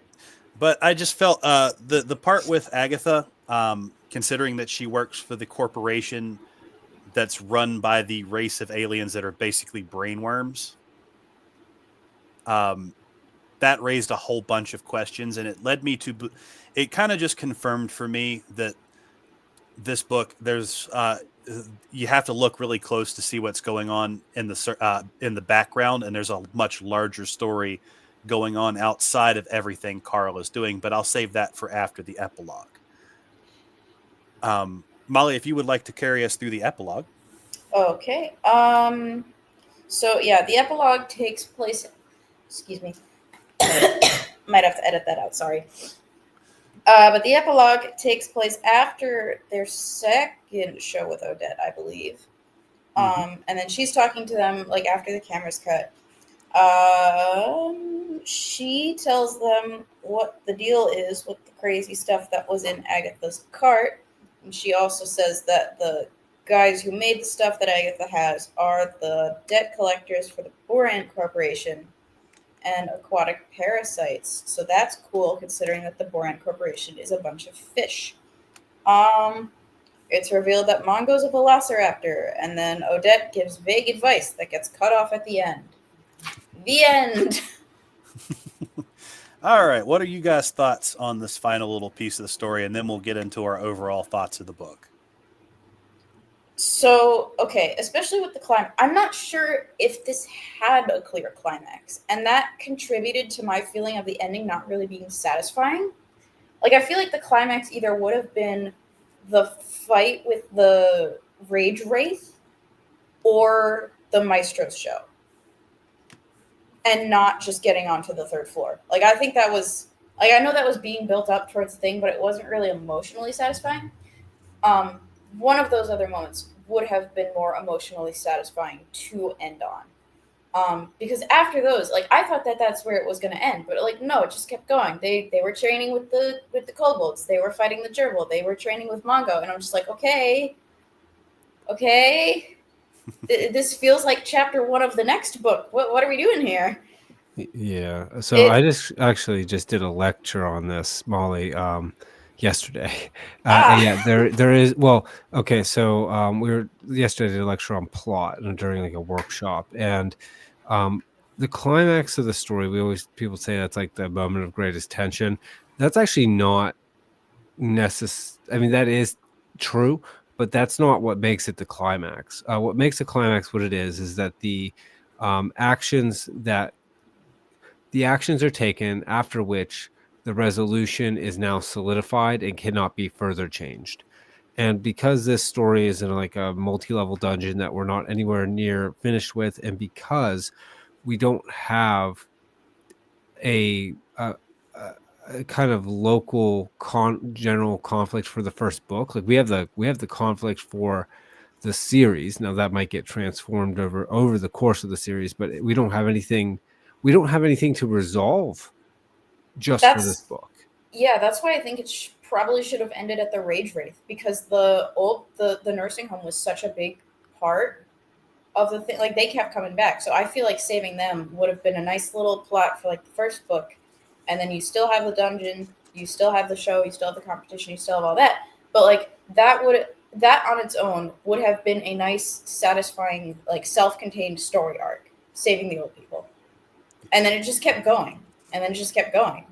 and then it just kept going, and I didn't like that it kept going. So I wasn't too impressed with the end of the book. I felt like, again, like you guys, dealing with the rage elemental probably would have been best to have near the end of the book. Like the way they defeat it, you could still have them defeat it the same way, but you would have probably had to have them lead it down the stairs, and that be the end of the book. So we'd have had to move the Mongo and the gerbil thing to before them finally ending things with the rage elemental somehow. And I think that would have made it better. What? I'm sorry, did you have something to say, MarQuese? No, I mean, I agree. I think probably the way that the book was paced, in order to do that, you'd have to repace some other things. But to be honest, there was plenty of room to pace the novel better without all of the exposition dumps and loot boxes. So I agree. They could have introduced if they had introduced the old people sooner, and really like made them a more central part of the plot, and made the moral conflict centering, or made the moral conflict to center, the decision: do we save these old people or do we go on ahead? Because as the story is, it's something that Carl decides to do, and it's good for his character, but it actually doesn't affect the actual conflict of the plot. Like if Carl were to decide to ditch the old people, he ostensibly could still have succeeded. He doesn't necessarily need them, and so you would want to make that the central plot. Like, Carl's hanging on to his humanity. He's trying to be a good person. That would have made a lot of things feel very different. Actually, it would have improved the story quite a bit, because there would have been more room for moral quandary and like terror if he thought, okay, I killed all these like goblin babies, and like maybe it could have been something like, actually, Carl, those were real children that were in buildings that we made into goblin babies, and then like you're actually a bad person. And he's like, no, I'm not a bad person. Like, I'm going to say, I'm doing everything I can. It could have been more depth, had the novel been structured that way. So. All right. Well, we'll move into final thoughts. And since you seem to be about halfway there, MarQuese, I'll start with you. What was your overall thoughts on this book? My overall thoughts were that there are elements that were actually quite good. Like I mentioned before, Donut and Carl as characters do get quite developed. The conceit was interesting. But again, my final, I'll think of it this way. I feel a little bit about it like I got put in a dopaminergic feedback loop, right? So I was encouraged to keep reading because of the wins for the characters who I liked, but everything else around those wins was kind of cheap and distasteful. For those of you listening to this, you probably play games, right? So I'll give a game comparison. I felt like this novel was a bit like Skyrim, as opposed to Morrowind, right? And it's kind of fun to play Skyrim. You get into the feedback loop, but at a certain point, it starts to feel stale, and I worry that I wouldn't actually, not worry. I'm not convinced that I'd want to bother continuing to go back to read the next novel and read the next novel and read the next novel, because of all the things that I would have to tolerate, and just see over and over and over again. So it could have been great, but I think for it to have been great, the author should have not tried to Ready Player One, in terms of audience targeting. I think that was a cheap, a cheap approach, and I don't like it. All right. Molly, what are your thoughts on the book? Yeah, I really agree. It's something that I could have liked. It did have its moments. It had its good moments. It had its bad moments. It's probably not something that I would continue with, because of like all of the annoying exposition, because of the video game mechanics, and because of the emotional manipulation. I didn't really like that, but like the parts that I did like, hey, I really did like those. All right. So As for my final thoughts, for a first book, I'd say it's pretty good. For most of the first books I read from an author, most are pretty rough. I'd say this one is more coherent than most. Many of my problems with the book is while I caught some of the hooks that the author was trying to put in there for things in the larger world and some of the more subtle hints that he tried to drop, I think he made them too subtle and covered them up with too much crude humor. The exposition parts were a little bit too long, and a lot of them probably could have been cut out. They were clunky too. Yeah, there was definitely a clunkier structure to this book. It's definitely the clunkiest book in the series. I will say later books are structured much better. But mainly, I'd say most of the issues with the book are that the hooks for the things that are supposed to draw you into the second book are either far too subtle or overshadowed by noise going on around them, and the structure of the book really needed to be worked on. But overall, I'd say it was an enjoyable read. Yeah, solid like 3.5 stars for me. And I'll ask you all one last question, or what? Technically, it's two. What were your favorite parts and your least favorite parts of the book? Okay, so favorite parts, definitely the bomb launcher scene, the maestro scene, Carl popping off on the maestro show, and Zev. I like Zev, and I like Donut. Zev and Donut specifically. I like them. Least favorite, definitely the lack of a clear climax. That really like soured my opinion of it towards the end, because like it felt like it really could have ended strong, and then it just lingered. That and the info dumps, especially the video game mechanics info dumps. I hated those. All right, how about you, MarQuese? Yeah, so didn't like the game mechanics. I thought that I didn't like the game references very much either, or the juvenile humor.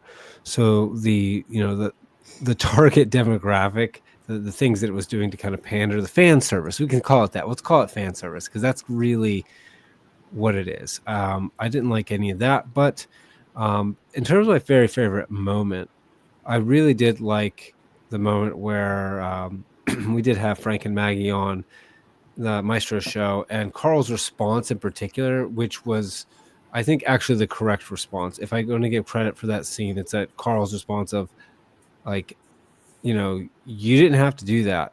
Like, I don't feel bad for you. I very much like that he does not feel bad for them, because if he had, then I would have, the level of disappointment with the scene would have been through the roof. But yeah. All right. As for myself, I liked some of the smaller bits that led to me wondering about the outside world. Those were some of my favorite parts. I definitely liked the part with the rage elemental where they're leading it through the dungeon. I think that was probably the strongest part of the book. As for what I didn't like, while some of the jokes I did find funny, most of the humor kind of fell flat. And aside from that and the very beginning of the book, that's probably some of the biggest attractions I would have for this book. But, well, I'd like to thank you all for joining me for this book club. Hopefully we can do it again another time. I don't know what the next book will be, but I thank everybody for joining me. Anything you guys would like to promote before we go? I mean, you covered our books at the beginning, but yeah, we've all got books, and you should read them, audience, for sure. All right. Well, I will have everybody's everybody's links in the description. Thank you all for joining us, and until next time, good luck, everyone. Thank you. Bye. See you guys.